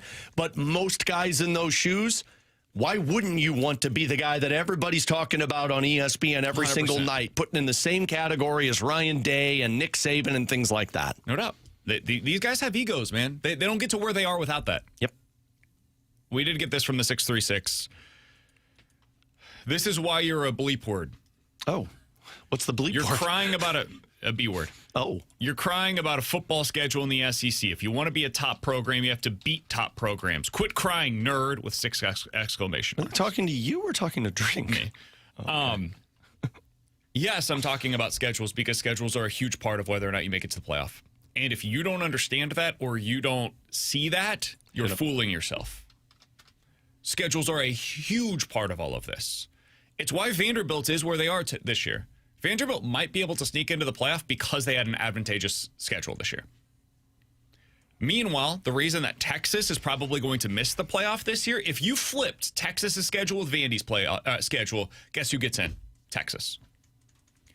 If you flipped Mizzou's schedule with Texas's schedule, Texas is in the playoff. So yes, it absolutely matters. If this season Ohio State had to play Indiana and Oregon and Michigan and, I don't know, they had a non-con game against Georgia, I don't know what their record would have been. But schedules matter, man. There's a reason that these coaches, for the most part, don't schedule a bunch of big-time non-con foes. If it didn't matter at all, they'd just be scheduling all the top teams in the country. So I don't know what to tell you. If you think that's me being a you-know-what, more power to you. But, yeah, schedule does matter. And Drinkwitz will probably take that into account when he's thinking about what his future holds. Because the likely scenario is Mizzou gets worse before it gets better. That's the most likely scenario because of what the schedule looks like over the next few seasons. That's reality, man. That's not me sitting here like crying about it. It's just me acknowledging what the reality is that's facing Mizzou in future seasons. Coming up in 15 minutes, we're going to dive into the junk drawer. But next, Derrick Goold has the latest on what the Cardinals' trade pursuits are this offseason. You're going to want to hear that next here on 101 ESPN.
Tanner Hendrickson here with the Sports Center update, driven by Johnny Londoff Chevrolet and Johnny Londoff Autoplex. Blues fell to the Golden Knights over the weekend. They are off again today. They'll be back in action tomorrow when they visit the Toronto Maple Leafs. We'll have pregame coverage tomorrow, starting at 5 o'clock with Alex Ferrario. Then puck drop at 6 o'clock with Chris Kerber and Joey Vitale. But tonight here on 101 ESPN, Monday Night Football for you as the Raiders take on the Cowboys. We'll have pregame coverage starting at 6 o'clock with kickoff at 7:15. The Sports Center update was driven by Johnny Londoff Chevrolet and Johnny Londoff Autoplex. See them at londoff.com. Chevy, together we drive.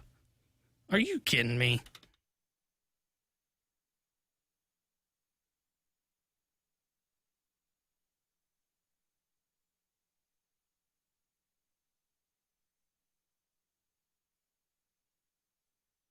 We've got an update on the Cardinals' offseason plans. This comes from Derrick Goold. Quote, they told rival teams that they're shopping for pitching, looking toward the future, and willing to listen on players such as Brendan Donovan, Lars Nootbaar, and Jojo Romero. 3 players all within 2 years of free agency. They are also actively seeking trade fits for Nolan Arenado and Sonny Gray, end quote. That is the latest update from Derrick Goold from what he heard via other teams at the general manager meetings last week. Alongside Alex and T-Bone, I'm BK. It's BK and Ferrario here on 101 ESPN. Alex, none of that is overly surprising. I do like seeing that Jojo Romero was included in that list. It's a name that we haven't heard a whole lot about this offseason, but I have to imagine he's going to have some serious trade value, a big-time left-handed arm reliever that could be available going into this upcoming year. And frankly, if the Cardinals aren't planning to be overly competitive, now's a pretty good time to trade him. Donnie, we've already talked about. Newt, I still am skeptical on given the injuries, but sure, yeah, listen on offers. And then Arenado and Sonny Gray make all the sense in the world to move on from. I do find it interesting. You do not see Alec Burleson's name included there. I do not see Nolan Gorman's name included there. And I do not see Wilson Contreras' name included in that mix. Does that surprise you at all? That doesn't mean they aren't listening or I have not had any conversations about them, just they're not specifically mentioned by Goold in this report. I think Contreras would be the only one that's surprising to me. Gorman, it's kind of like 50-50. On one hand, it's surprised that you're not searching, but I guess if you're Chaim Bloom after watching the last couple of years, if you're moving on from Nolan Arenado and Brendan Donovan, then you're getting a full 162 games of Nolan Gorman playing one single position. And your infield is a little light if you're moving on from Donovan and Arenado, barring J.J. Weatherholt being a part of the infield construction for baseball this year. So he's the one that I'm kind of like, yeah, surprised because of the amount of struggles, but not surprised at the Cardinals being like, yeah, but let's see if we can untap a little bit more. The Contreras is the one that I'm surprised you're not seeing because, one, I think his market is sincerely high for how good his bat is, and now that teams know he can play first base and play it well. But also, why wouldn't you be putting his name out there if you're searching to find fits for Arenado and Sonny Gray and actively looking to move Brendan Donovan? I guess if you think you're going to remain competitive, then you want the bat there. But, man, if there's value on a guy like that, which there should be, I think I'd be looking to move that as well and just kind of resetting the table on this roster and giving positions for everybody. Burleson doesn't surprise me because they used him last year as an everyday left fielder. It's pretty obvious they look at that guy as a main piece of their team moving forward. Yeah, I'm not surprised by any of that. Like Contreras, for example, starting with him. I think it's possible you start to hear his name as the offseason goes on. I think you got to wait to see who's not got a chair when the music's done. Because I think a lot of teams are going to go to the market first and then explore, okay, do we want Pete Alonso? And if Pete Alonso signs, okay, then what does that mean? Does Paul Goldschmidt find himself another home for a one-year deal rather than taking on Contreras at more money? I think you're waiting to see how the first base market plays out first before you decide on the future of Contreras. I don't think it's not that they're not calling around. I think they have to wait to figure out, okay, who could we call and who does Wilson want to go to? And then I'm not surprised that Burleson's name's not in this because I think they view him as part of the core. I think they view him and Herrera as the two position players right now that you can lock into whatever their core is going to be moving forward, along with J.J. Weatherholt. Maybe Mason Wynn falls into that as well. I think the jury's still out on that. But I'm not surprised that they're not shopping Burleson. I'm not surprised they're not shopping Gorman. I don't think they want to sell low on him. I think it makes more sense if you are able to find a suitor for Arenado to do what Alex said, play him 162 games, And Gorman's the kind of guy that if it all comes together for 1 year, you can sell high on him at the trade deadline. And teams will always be looking for a left-handed bat that's got power, that can hit right-handed pitching. So don't sell on him low in the offseason. See if he can bounce back in season. I'm a little surprised to hear that they're shopping Newport just because his value couldn't be lower either. But that could just be, okay, maybe somebody's willing to overpay and we'll bank on him getting healthy. They're betting on he's going to be fine. This is actually going to help him, and he's going to return closer to what he was at the beginning of his career as opposed to what he's been the last year or so. On Alec Burleson, I thought it was interesting to see Josh Naylor, the contract that he ultimately got yesterday. If you missed it, 5-year deal for Josh Naylor. We do not have confirmation on the exact dollar figure. At least I haven't seen anything reported yet. It's reportedly in the neighborhood of $90 to $100 million. Now, that is not confirmed, but that's what's been put out there. If that is the case, let's say it's close to $100 million, 20 a year for 5 years. That's some big time money for Josh Naylor, man. And you look at what Josh Naylor has been over the last 2 seasons. He's a 795 OPS. He goes about it in an extremely similar way to Alec Burleson. Neither of them have a ton of defensive value, but high average, low on base. They don't walk a ton. Get to a decent amount of power, but they're not like 40 home run players. On average, Josh Naylor over the last 2 years, 28 home runs per 162 games. Alec Burleson, 22 home runs per 162 games. They're both like 30 doubles, 25 homer type of guys. That's kind of what you're expecting out of them. And they hit about 270 to 280 in any given season. This signifies to me one of two things. Either, man, that's why you build around Alec Burleson and you don't trade him. Because to replace his production, you're talking about $100 million. Or, man, this is why you trade Alec Burleson. Because teams on the open market are willing to pay $100 million for Alec Burleson. And if they're willing to pay that kind of money, imagine the prospect capital you're able to get for Alec Burleson, who still has 4 years of club control right now and is going to make like $1 million next season. That is coveted, similar to Brendan Donovan, by almost every team in Major League Baseball. If they're missing contact plus power, guess what everybody is from the left side? Most teams are. Burley would be a highly sought-after commodity, but he's also sought after by the Cardinals. So that was the yin and the yang about what I saw with the Josh Naylor contract yesterday. That immediately came to mind. I think the decision on Burleson, at least for me, tells me that they're not trying to blow this thing up. They're not trying to put this thing down to the studs and build the foundation up. Like, they're at least trying to remain competitive so that hopefully, and you've said this before, BK, it shouldn't take you more than 3 years to turn a team around in Major League Baseball. So if you keep a guy like Burleson, you just mentioned he's got 4 more years of control where he's not expensive, and you still hope that there's a higher ceiling for him to get to. You trade him, you're getting decent return. Because Naylor got traded and was a pending free agent for, what, a 13th and 16th overall prospect, I think I looked at earlier today. You get something really good in return. But it sounds like they're hoping that this thing turns around in at least a year, and Burleson's still a core piece of this team at the prime age and not expensive. And if he becomes Josh Naylor, you've saved yourself, I don't know, $10 million a year? Compared to what you would have to pay for that same level of production on the free agent market. Because typically what you'd see is it'd be like $5, $10, $15 million over the 3 years in arbitration. Something along those lines. It's pretty cheap. That's $30 million for a 3-year stretch. When I'm looking at right now, Josh Naylor going to get $100 million over a 5-year stretch, and he will still be in his prime, you would think. Alec Burleson will be in that 3 years. That's why you keep him. That is the argument in favor of keeping him. The argument in favor of selling him is, well, if I'm keeping Wilson Contreras for next season, I have Ivan Herrera still. I've got all of these other left-handed bats coming through. Do I really need that? Or is it more valuable for me to sell him and get pitching into my pipeline that could also be making its way to the big leagues by the time we're getting really good again? And then, if I don't need all of this excess pitching, I can sell that in 2 or 3 years and get the next Alec Burleson, who is at that point in time getting into his prime. So I could see it either direction, but this is why Burley has so much value. So I think sometimes we get a little pushback against it. This is why. Because teams across Major League Baseball value this kind of a profile, especially from the left side. You just found out a cost for a complimentary player, because that's what I would call Naylor. I wouldn't call him a superstar. Absolutely. It costs like $15 to $20 million on the open market, depending on the the position handedness, what they bring to the table. On a multi-year deal. Yeah, 5-year deal. Like that's a lot. And I think them keeping Burleson to me would signal not just they really like Burleson, think he's part of the court. To me, it makes me think they think Weatherholt's going to be the star, because that's what you need to have. Otherwise, you should probably sell high. If you didn't have Weatherholt in the system, and let's just say he didn't exist and it was like a pitching prospect rather than J.J. Weatherholt, to me, I would really be making the case to sell on Burleson, to sell high on a complimentary piece when I wouldn't see your path to a star. It also says they think it's real.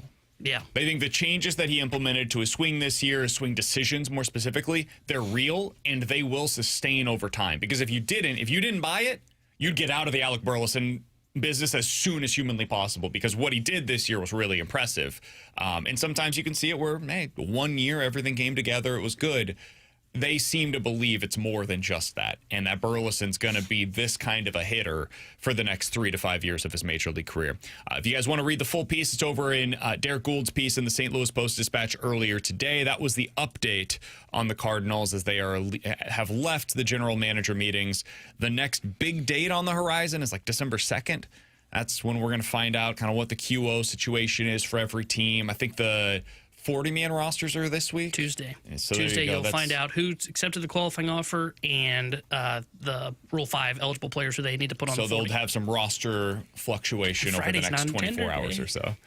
There's some interesting names. We'll get into that tomorrow, because I was reading a piece from CBS Sports earlier today on who could be non-tendered. You're talking Crosby. So I was like, man, I don't find John King that interesting. Oh, no, not for the Cardinals. Other teams' non-tender candidates I thought were pretty interesting, because some of those players, maybe they get tendered and then they get traded elsewhere. That's another way that teams can go about this. All right, coming up in about 15 minutes. Boy, am I excited to talk about this again. Alex, the Blues leadership is once again coming under fire. I don't know why once again is the question. It should be under fire all season. It has been under fire all season long, and it is once again coming under scrutiny. Why? And should it be? We'll get into that coming up here in about 15 minutes or so. Next, the Junk Drawer here on 101 ESPN.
Alongside Alex and T-Bone on BK. So, Alex, I'm curious how you would have responded in a situation that I found myself in yesterday. I think you already know.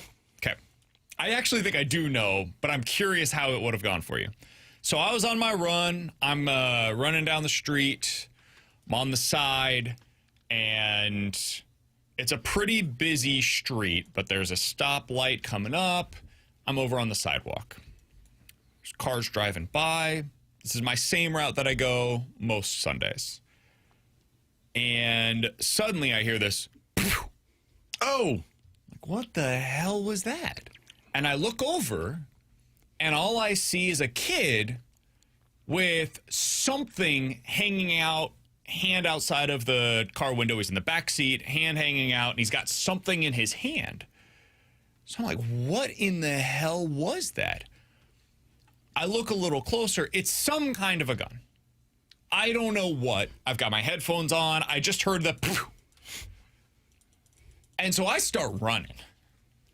Because, again, there's a stoplight coming up. I see it's just turned to red. So I just start running. I don't know what I'm going to do, but I just start running. Faster than I was going previously. I was going at my, 10-mile pace, and now I am booking it. Trying to be faster than a speeding bullet. Right. No pun intended. A lot of pun intended. There was all pun intended. I think it was some kind of like a BB gun, airsoft gun, Nerf. I don't know. But some kind of something. So I'm sprinting up to this car, and I'm mother bleeping him. I mean, I'm pissed. Like out loud? Yeah.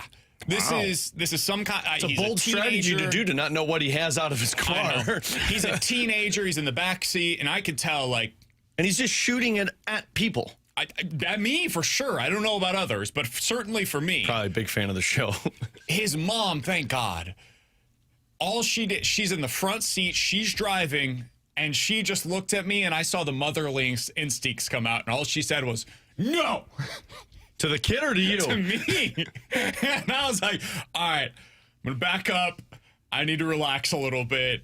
But she immediately turned her attention to the kid, and she starts screaming at him and says, give me that thing. And she took care of it. So I was like, all right, I'm good here.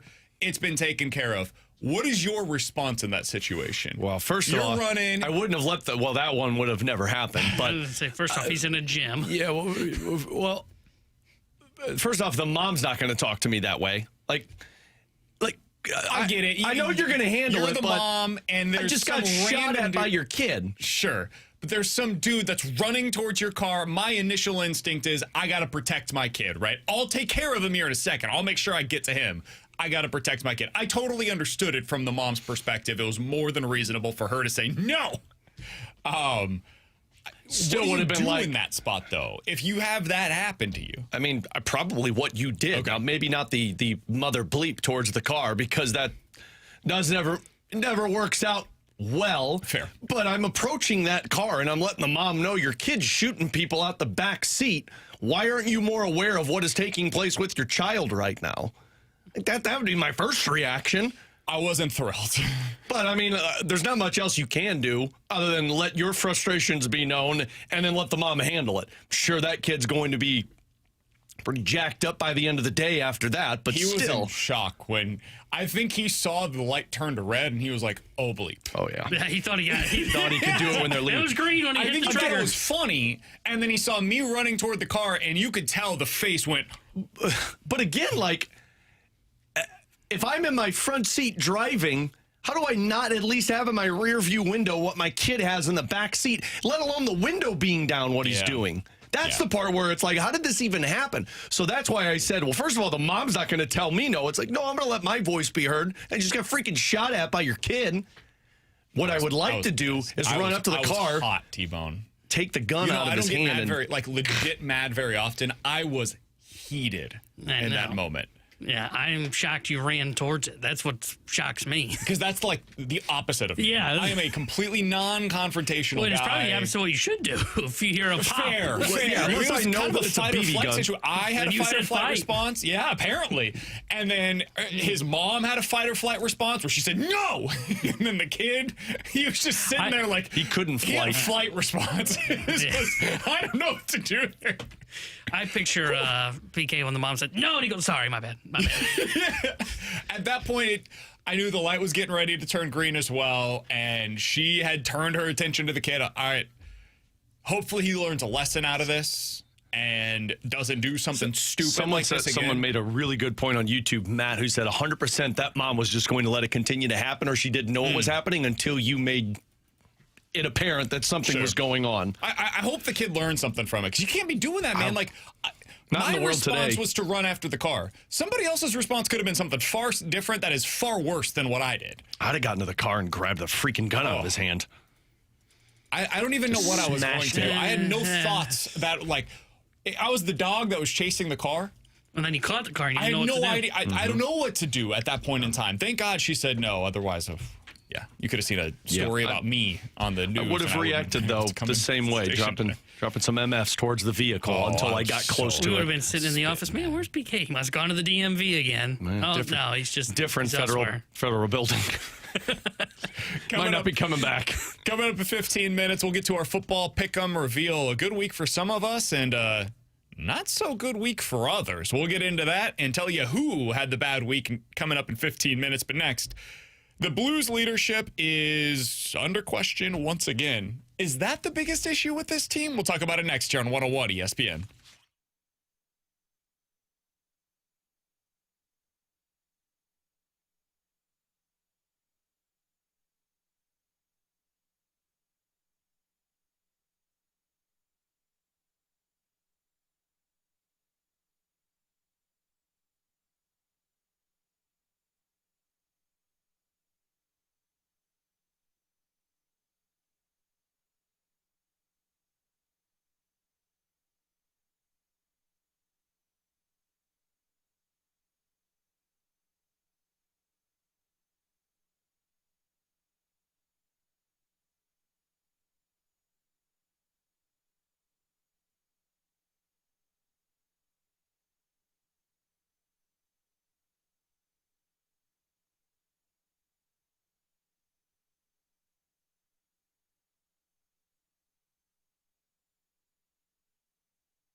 Alongside Alex and T-Bone, I'm BK. So we were talking before the show today, Alex, so what do we even say about this Blues team? They lost each of the 2 games over the weekend. They looked completely uninspired on Saturday. And then after the game, Justin Falk comes out and says, hey, we were on autopilot. And then the coach afterwards, because they switched the way they do these interviews, it used to be Jim Montgomery first and then the player second. But then I think, this is my speculation, Jim Montgomery would say stuff that maybe the players disagreed with. And so reporters would go back into the room. They would say, hey, Jim Montgomery said this. And so now it's players first and then Jim Montgomery second. And I say that to mention Falk said they were on autopilot. It was then asked of Jim Montgomery, were they on autopilot? He said, I would disagree with that. We were flat, though. So round and round it goes. And you mentioned, hey, we should talk about the leadership. BK got Tony. Alex, what do you have on the leadership? Look, the only thing I have on the leadership, because you're right, we have talked about this enough, and I think that's part of it. I know you have a stance that is true, and I agree with your stance. The only reason I brought this one up is because of what I said in the open in terms of I feel like this team is just full of passengers. You've got guys that try and go out there and let their play bring the team into the fight. But the problem is we've seen Braden Shen do this, and the team doesn't respond. In fact, the other teams respond more when he gets into a fight to try and ignite a flame. So I went back and I listened to that Backus interview that we did, I think it was last year, when we were talking about the culture of the team and how difficult it is to establish culture. And I played it in intermission, and the reason I brought it up was because what Backus said. He goes, look, he's like, culture is something that takes a lot of time. You have to continue to carry it over, but if you lose it, it's hard to reignite because you have to get everybody on board. And he was referencing, in the time that I was in St. Louis, we had everybody willing to play one style, except our best player in Vladimir Tarasenko. And he said, we knew that until we got him a part of the fight, there was no way we were going to go anywhere. And he said, we did. And what did we have to do? We had to get into his face and rattle him a little bit.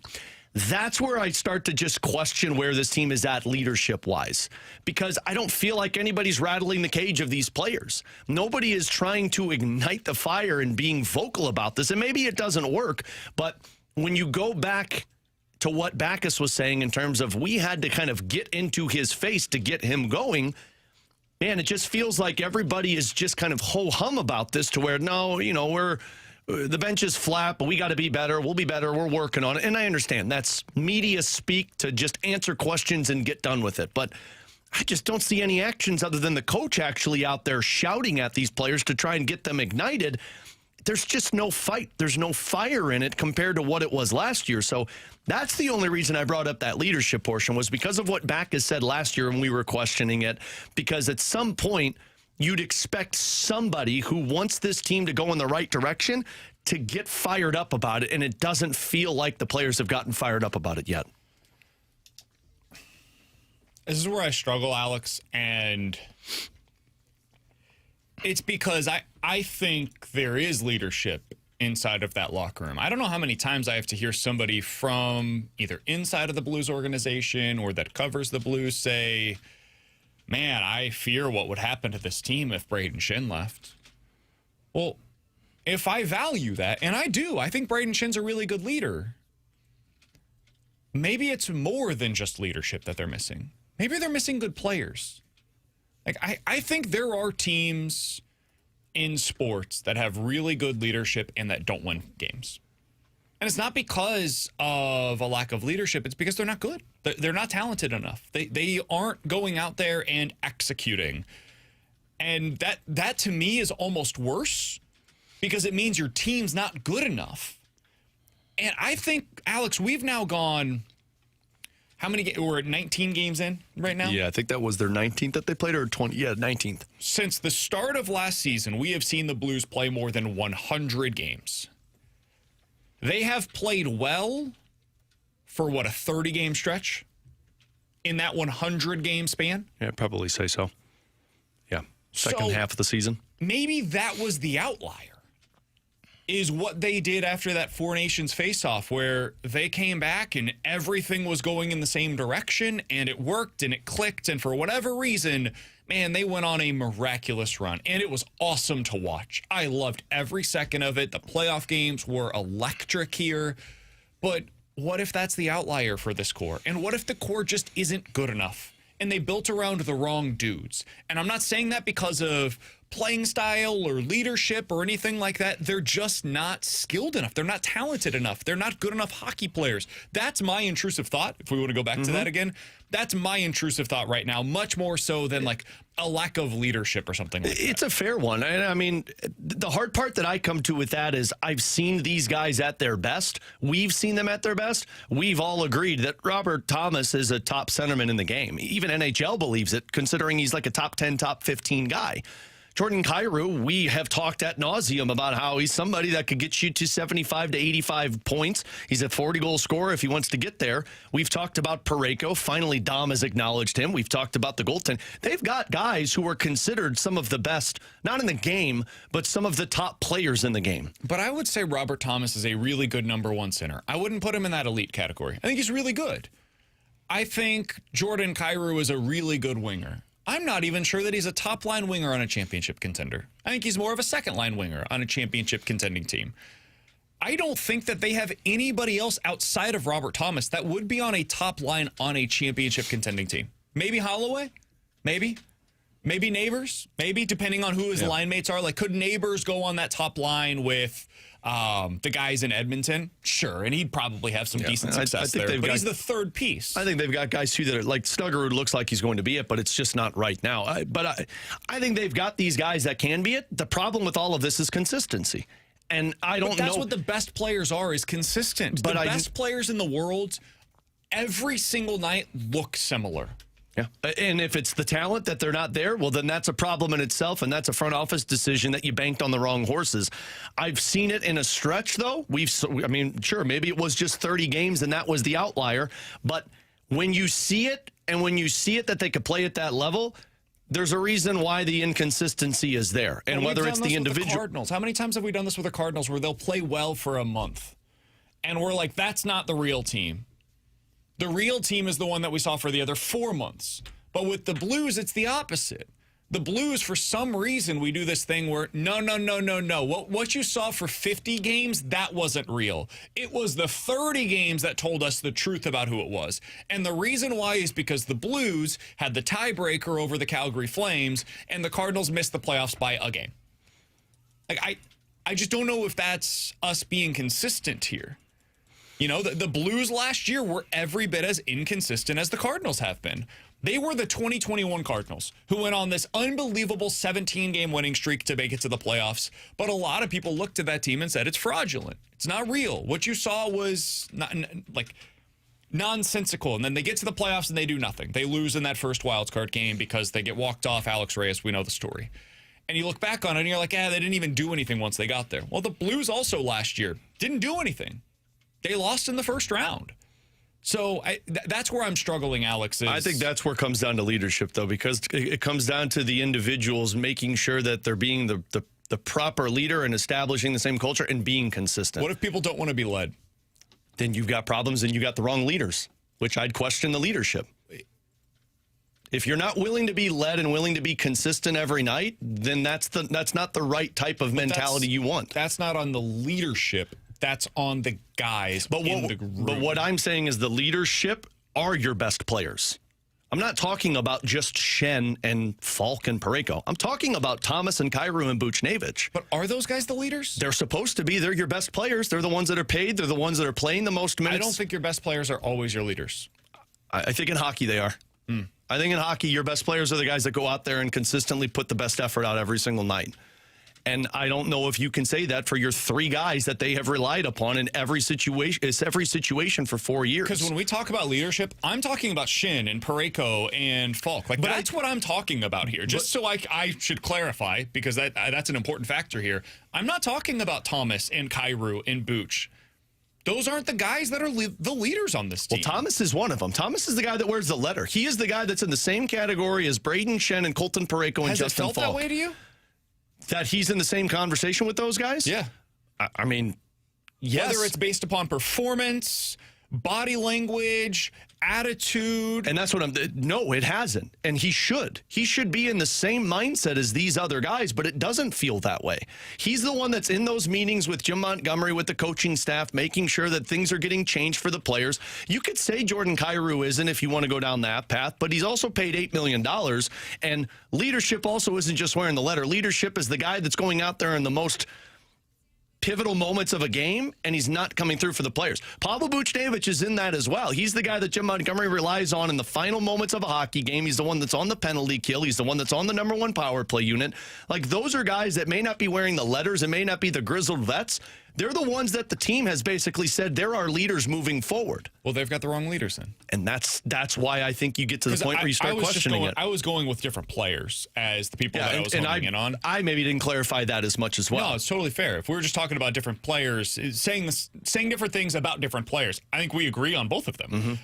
Like, I don't know what more you could ask for out of Braden Shin from a leadership perspective. If you want to talk about his on-ice performance this season and say, hey, there's some legitimate criticisms there, cool. We can have that conversation about him purely from a hockey sense, where so far on the season, now sometimes this can be misleading, he's a minus 13 and has 6 points in 19 games so far this year. You want to talk about that? We can. He has 2 goals at 5-on-5. We're critical of other guys. Like, he has fewer goals so far this year at 5-on-5 than Nick Bjugstad does. That's not what you want. But from a leadership perspective, that guy's trying to drag his team into the fight by literally fighting sometimes. I don't see it from a performance or a leadership perspective on the ice from Thomas. I can't speak to what goes on inside of the locker room. I can't talk about that because I'm not there. But on the ice, we can see this stuff, guys. We read the body language, all these different things. It doesn't look good. It doesn't look good for Booch most nights. So if those are your leaders, it's not a good look right now with the way that they're performing and their lack of ability to drag the rest of the team into the fight. Yeah, and the problem with all of this, too, is like Jim Montgomery has referenced this. Like, our best players, our leaders need to take control of the team. And what have they got? Inconsistent play. And, I mean, he's talking about the guys that wear the letters, no doubt, because a ton of people are saying your best players aren't your best leaders. Look at Jay Bouwmeester and Pat Maroon and Robert Bortuzzo. Those guys were leaders, but they were also considered role players that were bringing something specific. But when you talked about that cup team, you were always talking about who? Talking about Pietrangelo. You were talking about Steen. You were talking about the main guys. Like, Steen is the one that everybody references in terms of... To be fair, Steen was a 4th liner on that team. Yeah, but he was the one wearing the letter, and he was the guy that had been one of their top players for the longest time. And that's what I'm talking about is, like, I don't think necessarily that your top line players have to be the leaders of the team. But if they're not going to be, then you bet your ass somebody else better step up. Yeah, I think your top players have to lead the example of what the coach wants you to play. They have to play well. Your top players have to play well. I think they have to, but they also they play the style that the coach is telling you is going to be successful. Do you think any of those guys play the way that Jim Montgomery is asking them to? I don't know, because I don't know what they're trying to do. Because it's so sloppy on a night-in, night-out basis, I sometimes don't even know what they're trying to accomplish. But every media availability that Jim Montgomery talks about, he talks about forechecking, keeping the puck in the offensive zone, and going to the front of the net. Do you think any of those guys do that? Because I could say Shen does it. Yeah, defensively, we're talking Parayko and Falk, who eat 24 minutes a night and are blocking shots. I can't sit there and say their play doesn't dictate the style that Jim Montgomery's asking. So I'm not. Yes, they're not the letters, and they're not the guys that are relied upon. They're the best players, but they're also the ones that are. They're also the guys that everybody else on the bench is watching when they step onto the ice. And if they're not playing the way that Jim Montgomery is saying, like forecheck, go to the front of the net, then why would a guy like Nick Bjugstad want to do that? Because that's his role. Like, that's the thing that I struggle with. Like, the whole thing for Bjugstad is you're here, and I'm not just blaming him. Like, I'm not either. He was the first one that came to mind. Like, Bjugstad, your role is to go park that big ass in front of the net. That is what you are here to do, right? And if I'm, for example, Oscar Sundqvist, I'm not looking towards Robert Thomas or Jordan Kyrou to show me how I need to play, because you shouldn't play like Robert Thomas or Jordan Kyrou. You have very different games than those two guys. Now, Booch, like, he just hasn't played well this year at all. Setting aside anything else with leadership or what it represents for other players on the team, he's just not good enough. He hasn't scored a single 5-on-5 goal, guys. He's playing 18 minutes a night and still has yet to score at 5-on-5. That's crazy. That should be impossible at this point in the regular season. And yet, here we are. That's the thing that I struggle with, man. And when we have these conversations, I don't know really what to do with it. Because I don't think, like, Matthew Joseph should be modeling his game after Jordan Kyrou. You're not as skilled or as fast as Jordan Kyrou. You can't do the things that Jordan Kyrou does, and you shouldn't be trying to. So I don't know. This whole team has driven me absolutely crazy this year. And I don't know how it gets fixed. Like, these guys just all have to play better, and that's like the worst analysis possible, but it's true. Yeah. And I don't know, do they need to change the way they're playing? Sure. Do they need to change up the lines? It looks like they are. Sure. Do they need to do more healthy scratches? Sure. I've got no qualms with that. Hard part with that is I don't know if that does anything. Playing bad. Yeah, I don't even know if that does anything anymore. And this is why I think leadership/culture is such a weird thing to talk about, because you're right. Everything we've been saying is like your best players need to play better, but it's a culture right now that just doesn't match what the coach is trying to enact. And you question everyone because now we've gotten to the territory where you ask about effort when the coach has brought it up twice. Hey, 101 ESPN over the next couple of days has your shot to score a pair of tickets to see your Blues take on the Boston Bruins. That's coming up on December 9th. Hopefully things are back on track by then at the Enterprise Center. The first 10,000 fans that night will receive a quilted quarter zip featuring the Blue Note on the front and the new STL logo on the back. I went to the game on Friday night, Alex, saw a bunch of their new merch. It looks really good. It's all courtesy of Pepsi Zero Sugar. You can find a bonus chance to win free tickets to the game at 101ESPN.com or on the 101 ESPN app. Tickets for the game on sale right now at stlouisblues.com/promotions. Genuinely asking this question, T-Bone, am I also giving away a pair of tickets right now, or is this just to read the promo? To see that we've got a pair of tickets at 101ESPN.com or the 101 ESPN app. Do we know? Stole from me for a minute. I'll find out. We'll find that out on the other side. We still got 2 more segments to give it away. I'll let you know if we have those pair of tickets to give away now, or if you can go to the 101 ESPN app or 101ESPN.com for your bonus chance. I think I have a pair of tickets to give away right now at 314-399-9646. That's the Air Comfort Service text line to get involved in the show. If you are texter number 101 and you can tell us what Tom Hart said Eli Drinkwitz is looking for this in order to stay at Mizzou. If you could tell us the correct answer to that question, your texter number 101, you're getting a pair of tickets to see the Blues take on the Bruins coming up on December 9th. Coming up next, our football pick'em reveal here on 101 ESPN.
Alongside Alex and T-Bone, I'm BK. It's BK and Ferrario here on 101 ESPN. It is time for our football pick'em reveal. We each selected 3 games over the weekend that we liked against the spread. No props, no point totals, just against the spread. We will begin in reverse order with how we picked last week with Alex's 1-point play. My 1-point play, and I don't know how confident I am in this, but I feel like the team I'm picking is more desperate. I'm taking the Chiefs minus 3.5. I know they're playing the Broncos. I know it's a division rival. They're in Denver. To me, I know everything I need to know about Denver. They're not a good team. Denver's not a desperate team like Kansas City is. Also, Chiefs coming off of the bye, and I know for a fact you don't want to go up against Andy Reid coming off of the bye. He's already made 4 today. Lutz in the clutch, and the Broncos have won it. We gave our thoughts on the Chiefs earlier today. 101ESPN.com. The free 101 ESPN app is where you go to find it for the podcast. So that's a loss in the 1-point play, Alex. That one stings because that one I was debating making it my 2-point play, but I was like, oh God, I could totally. The moment that PAT got blocked after the touchdown, I think it was the Kelsey touchdown, if I remember correctly, I went, all right, there's no way Alex wins this one. It was just so even if they don't end up losing that football game, I didn't see them going down and scoring any more points. They kept that it happened. close I was too. like, oh, it's over. Kept it close, and I was like, maybe they'll pull it off, but nope. All right, let's hear Alex's 2-point play. We had to wait until the end of the weekend for this one. I am taking the Lions plus 2.5. I am bought out on this Philadelphia team. There's a lot of bad juju going on. Like, their defense is at least good, but I don't think they're going to have that same success that they did against Green Bay against Detroit. Now that Dan Campbell's calling the offense, it seems like he's getting everybody involved. I like the Detroit Lions being the underdog in this one. I know it's a road game. I think they're the ones that are winning this straight up. And Hurt surfs over the top and is in for the touchdown. The real frustrating part about that one is the offense didn't look good for Philadelphia, but Dan Campbell just apparently opts to just run the football every single chance he gets. I mean, I don't know what other options they had. Last week he was so good. Last week the he was Eagles' throwing defense is amazing. I mean, they threw it 37 times. They ran the ball 21 and they threw it 37. They threw the ball plenty. Your boy Jordan Davis was a freaking nightmare to handle. It felt like at every other turn, the Eagles are blocking another. They deflected 15 different passes. By the way, if we want to talk about, because we just spent a segment on it, about culture versus like talent, what wins you football games, answer for the Eagles is talent. Because that culture does not scream good vibes. No. And yet they are, 8-2 in the number 1 seed in the NFC? Yeah, but they got no problem on the culture of the defensive side of the football. It's the offense that you just are skeptical of. Their defense is back to where it was last year. That Jalen Phillips trade completely unlocked the rest of their defensive line. That guy is fitting in like a glove. It's been amazing to witness. All right, so did not get your 1-point play, did not get your 2-point play. Alex, we're going to hop over to my picks, my 1 and 2, before we get to our 3-point play together. My 1-point play was on the college football slate. Felt good about this one. Give me Utah going on the road at the Baylor Bears. I do not like this Baylor defense at all. Yes, they put up a lot of points. However, nobody puts up a lot of points against this Utah defense. I think Utah will put up more than enough points to be able to cover this spread. Give me the Utah Utes minus the 7.5 points on the road at Baylor. Ficklin with the fake. He will run it. Picks up a block on the right side. Ficklin, the hezzy. Oh, shoves a defender out of the way. Ficklin still motoring. Come on now. The kid's a star. Utah won 55-28, and not once was this thing in question. No, a kickoff it was. A kickoff. Yeah, that Baylor team's not good. Utah's really good. I know they've lost a couple of games. That team is a juggernaut, and they're going to end up missing out on the playoff most likely. If they did get in, they would have been interesting. They are like Mizzou a year ago. We're like, they're really good against everybody but the 1 game or 2 games in Mizzou's case that mattered. They lost to, who was it, Tech? And it wasn't even close. Tech, I remember that Tech game. They dominated them, and then they lose to BYU. The 2 games that mattered, and especially in the Big 12, you had to win one of those games to be a playoff team, maybe even both, and they didn't do it. Yep. And that's ultimately what cost them their season. All right, that's my 1-point play. Nice hit on Utah. Let's get to my 2-point play, which was very much in question for most of the day. My 1 point, and we're going to go back in the way back in the machine, back to week 1, where the Bears were playing the Minnesota Vikings, and J.J. McCarthy looked awful until a 2-minute drive, and he was able to get the Vikings into the win sheet. This time around, though, I think the Bears get their revenge on the road at the Minnesota Vikings. I don't think you're going to see J.J. McCarthy play well. He's only thrown for over 200 yards once out of his 4 games that he has started. I like them plus 2.5 at the Minnesota Vikings. I also like the Bears plus the 3 points as my 2-point play for this week. I think the Bears win this game outright, much less cover the 3 points. So give me the Bears plus 3 on the road at the Vikings. Santos puts it up, and it is good! The comeback kid, Chicago Bears, do it again! They can't keep doing this with J.J. McCarthy, man. Yeah. It's so bad.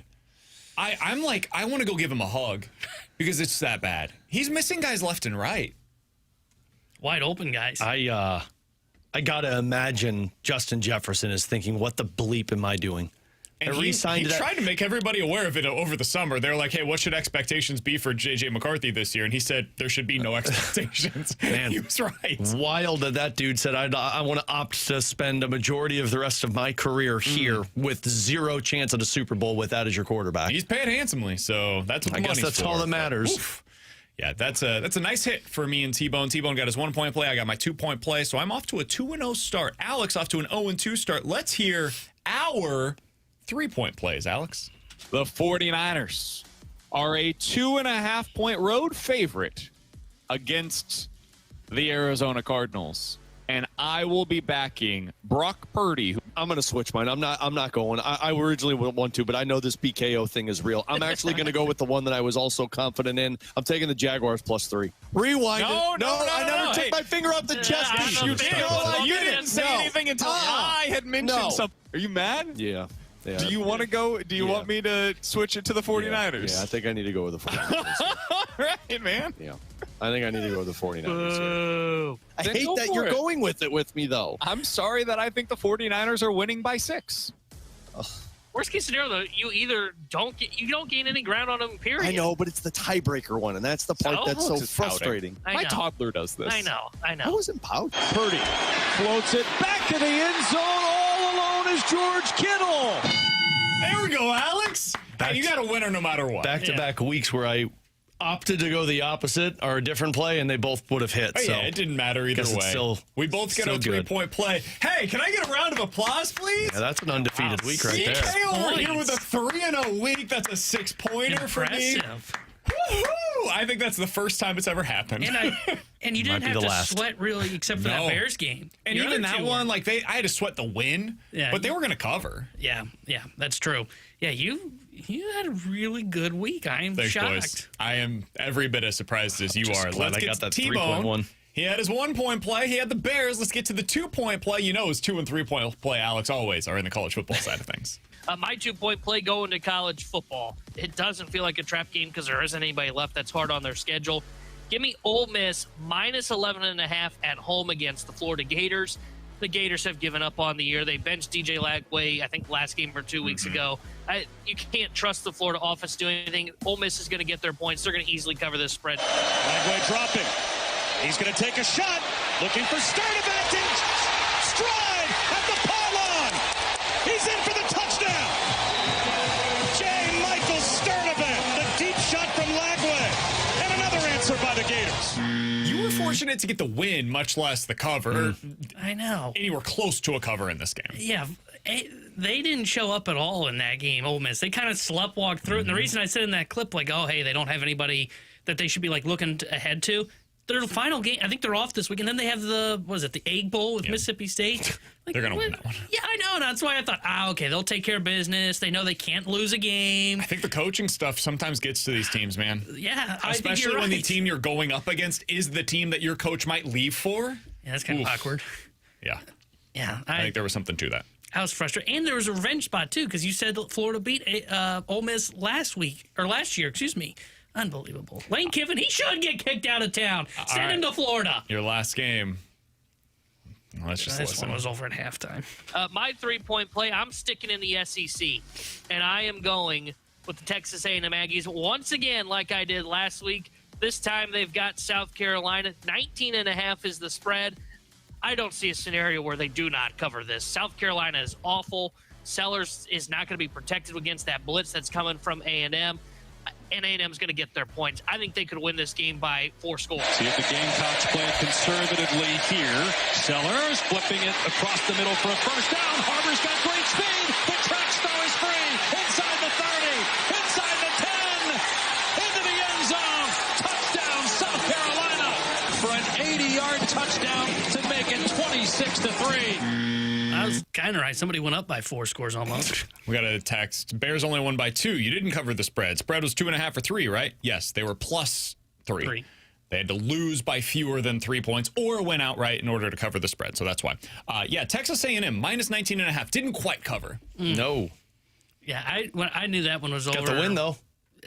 Good teams win. That's what's frustrating about it. I actually would feel better if they just lost that football game, and instead they show up and they dominate the second half against South Carolina. That's what I saw going for the whole game, not just for a half. A lot of money won on South Carolina. But, man, their Super Bowl was basically against Mizzou. And the reason being, nothing about that game against South Carolina mattered. They've got Samford next week.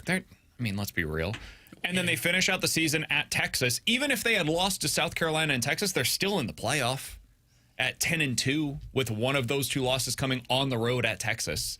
So there was just no incentive for them to get up for that game. I didn't even think about it, but going into it, I guess it made sense as kind of a just think about how much money was on that South Carolina plus 19.5. Oof. A lot of people excited about that one. The other thing, too, is how much do they really care about playing in the SEC title game? I don't know. It doesn't mean anything. It's almost better to not. Yeah, exactly. So, okay, so you didn't. So Alabama and Georgia would have gotten to play for. Well, Alabama lost, but that's what my thought process was. And I thought, who cares? And Mike Elko just got his contract, so he didn't have to worry about anything. So the updated standings in the month of November. I am your leader at 12 points. I also have 2 tiebreakers, which is nice considering next week is the final week of this month. T-Bone is at 9 points with 1 tiebreaker. Alex is at 9 points as well. He does have the tiebreaker, though, over T-Bone heading into the final week of the month. Overall, Alex is at 43. I have officially passed T-Bone. I'm at 33 points on the season. T-Bone is at 31. That is your updated football pick'em for the show. Man. Coming up next, hold on. So Beau Pribula might start on Saturday. We'll talk about it here at BK and Ferrario.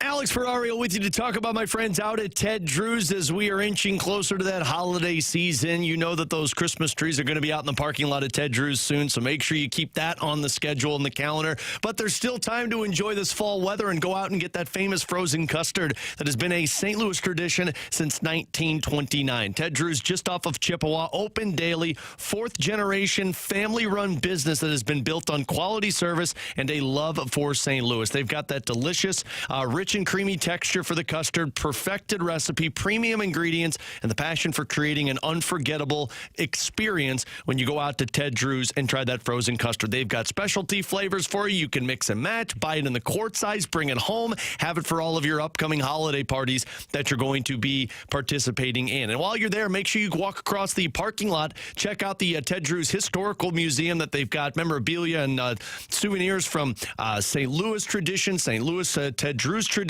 and of course Route 66, but also buy some Ted Drew's apparel, buy some Ted Drew's gift cards, perfect stocking stuffers once you get to the holiday season. Ted Drew's off of Chippewa, 96 years, 4 generations of family serving St. Louisans that famous frozen custard. Ted Drew's, unmatched quality, unforgettable taste.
Tanner Hendrickson here, the Sports Center update brought to you by Saliga Heating and Cooling. Blues will be back in action tomorrow night when they visit Craig Berube and the Toronto Maple Leafs. We'll have pregame coverage tomorrow starting at 5 o'clock with Alex Ferrario and Puck Drop at 6 o'clock with Chris Garber and Joey Vitale. And tonight here on 101 ESPN, Monday Night Football for you as the Raiders take on the Cowboys.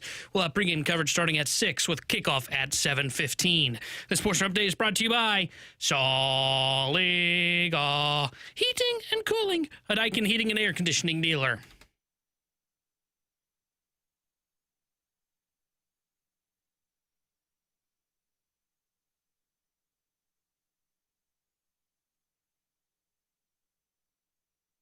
I woke up to news on Saturday, Alex, that Beau Pribula was on the field for Mizzou, and I was shocked.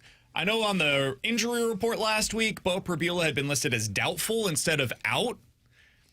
They do that stuff. They play some games, and then I assumed, okay, we're going to get to Saturday. He's not even going to be in any kind of a uniform. Say the old doubtful where he's got the boot on. Exactly.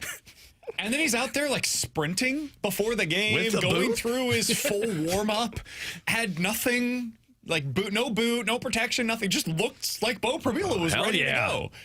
And Gabe reported that, hey, Beau was ready. He could have played in that game on Saturday if they really needed him to, but they were fine with going with Zollers against Mississippi State. According to CBS Sports, there's, quote, early optimism that Missouri quarterback Beau Pribula may be able to return to action and start when the Tigers face off against Oklahoma on Saturday, just 3 weeks after he suffered a nasty ankle injury against Vanderbilt. After all of that, it may only be 2 starts for Matt Zollers after Beau Pribula went down with that injury. Do you think that should be the case? Should Mizzou go to Beau Pribula against Oklahoma, or should they keep Matt Zollers as the starter? Man, I am so torn on this one. I think because of the state of the team, you go to Beau Pribula, and mostly because, yes, there's nothing to play for, but it is a big opponent that you still could upset. But also, Beau Pribula is the one that you went into the season with. Matt Zollers' future is next year. So, and look, as good as Matt Zollers was last week, I don't know if I want to keep putting this poor guy out there because you have to rely on Ahmad Hardy to basically win that football game for you. And Matt Zollers is still going through it and seeing ghosts occasionally when people are coming down his throat. I'm not sure I would say he was good. He's better. I mean, he was better than the previous week. Yes, he was better than one of the worst quarterback performances I've ever seen. It's an improvement, though. So, but, I mean, he's the guy that's going to be your quarterback next year if Beau Pribula does not return. So, do you want to get the reps for him? Do you want to put him out there so that he can experience what these games are like? Because I hate to break it to you, Matt, if Pribula's gone next year, your schedule's even rough next year. Yeah, as a sophomore. I don't want him going out there. I'd like the game reps. I know he's a sophomore next year, but I'd like the game reps and get some action before you go into next season. Whoever you would say to this question that I'm about to ask, the starting quarterback for the Missouri Tigers in 2026 is? I don't know. My honest to God answer is I don't know. And also, I disagree with your sentiment. Well, I haven't even said my sentiment, first off. If you think that it's Matt Zollers, then it needs to be him that starts on Saturday. I disagree with that. If you think Matt Zollers is your quarterback next year, if you think he's not ready to start this game against Oklahoma and you think that's going to do more hindrance than good, and I do, against this defense, which is one of the best pass rushes in the country, one of the most exotic blitz schemes in the country, it's going to look very similar to what it did against A&M. That did nothing to help his development. He didn't get better against Texas A&M. He looked completely overwhelmed. He completed 7 of his 22 pass attempts for 77 yards. He was horrible in that game. He was unplayable. And this defense you're going up against in Oklahoma is much closer to Texas A&M than it is against Mississippi State, with one slight distinction. It's better than the one that you played against in Texas A&M. Oklahoma, in my opinion, has the best defense in the SEC this year. I don't need to see what Matt Zollers can do against them to be swayed one way or the other on whether or not he should be your quarterback next year. I think that does more harm than good. So for me, if Beau Pribula can play, I'm playing him. And I say this as somebody that was excited about what Zollers potentially could be. We've seen it. It's not good. He's not ready to be a starting quarterback in the SEC at this point in his career. Maybe that changes by August of 2026. But in November of 2025, it's not close. in terms of which of these guys is more capable, more prepared to be a college quarterback today. And T-Bone, this is another place that we just disagree. I still think there's value in winning this game. And I know you don't see it. You don't care about 2025. It's over in your mind. It's not for the players that are on the field on Saturday. That could be a signature win for every single person that is involved with the Missouri football program. And if you don't see it that way, that's totally cool. They do. Going on the road and beating Oklahoma in Norman to potentially end their college football playoff hopes, dude, that's one of the biggest wins that Mizzou football has had in a decade. So, yes, I absolutely think they should go back to Beau Pribula in this spot if he's ready to play. But, T-Bone, you can tell me why you disagree with that. I would just say whoever you think right now you're leaning towards as your starter for 26 is the guy I would play.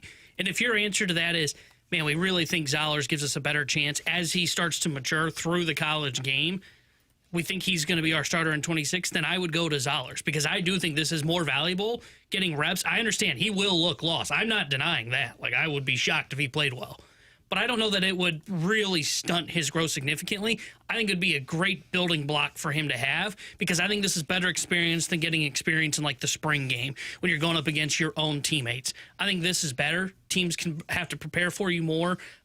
If you think that it is Zollers, I would start him then. I would not go back to Pribula. But I could see the argument where if they believe that Pribula will be their guy because they are more of a run-first team, and that kind of would fit their identity because I don't think Pribula is going to beat many teams through the air, but he can really help them in the running game, then yes, I would say you go to Pribula. That's what I would say. Whoever you think your starting quarterback is in 2026 should be the guy that gets this start on the road at Oklahoma. That's the part that I agree with, too. I think even if he looks like he's lost and isn't ready to be out there, I think this is the best prep for him to go into an offseason and figure out if he's planning on being the quarterback next year rather than sitting and watching and then going into a spring game and not being prepared. I have an update on an SEC coaching search. I'll have that for you coming up next year in the Rewind on 101 ESPN.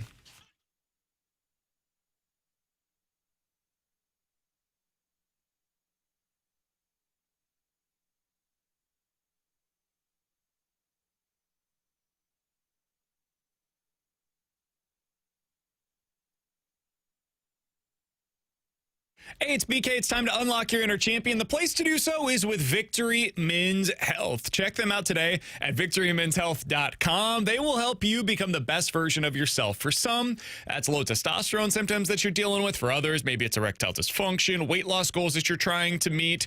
They can help you out with that over at victorymenshealth.com.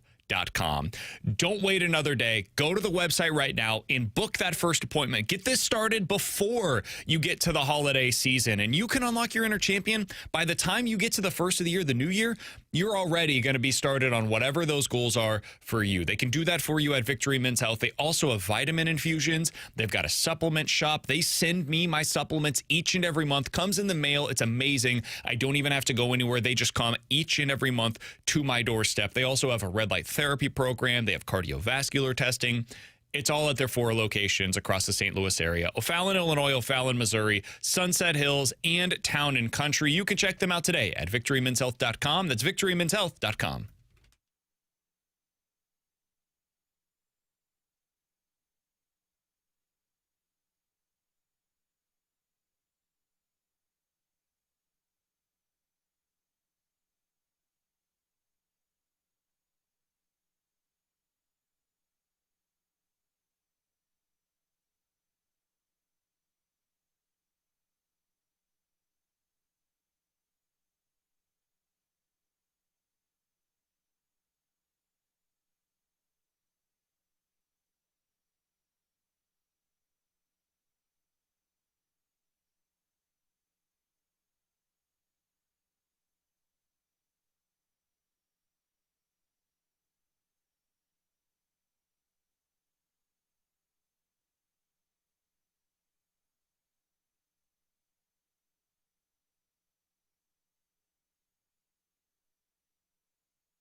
If you guys have missed any of the show today, check it out on the podcast page, 101ESPN.com. The free 101 ESPN app is where you go to find it. That's all sponsored by Schaefer Door Company. It's 1:56. Your time check brought to you by Clarkson Jewelers, an officially licensed Rolex jeweler. We got to get out of here quickly, but Ole Miss head coach Lane Kiffin remains a top target and is the current focus of the LSU coaching search, according to The Advocate down in New Orleans.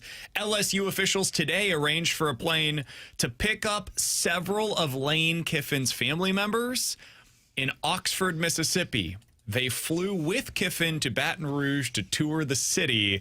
Kiffin emerged early on as a primary target for LSU. He was fired after Brian Kelly was fired in the midst of his 4th season. So Lane Kiffin, in the middle of a playoff run, ouch, is going to travel around Baton Rouge with the LSU officials. My guess is those players won't be motivated. I'd be furious, dude. I'd be furious if I was a Ole Miss fan. Yeah. It's one thing for Drink to be in the middle of this. For as much as I think this game matters, they're at least eliminated from the playoff. So you're Ole Miss okay? has real playoff implications going forward. Woof. So you're okay, though, if Drink goes and tours Penn State this week? I mean, I'd be annoyed by it, but like... Hey, where was Drink? Kirby Moore's doing the press conference this week. He said something about flying to Pennsylvania. I don't know, it was kind of weird timing. Happy something. I don't know. He and his family were going to be happy in the valley, they said. You guys could check out anything from today's show on the podcast page. We did talk earlier today with Tom Hart, who was on the SEC Network broadcast. Thought it was a really great interview with him. We also talked about your beloved St. Louis Blues. I mentioned how terrible the Chiefs are as well. Fun show today. You can check that all out after the show on the podcast page. The Fast Lane's coming up next here on 101 ESPN.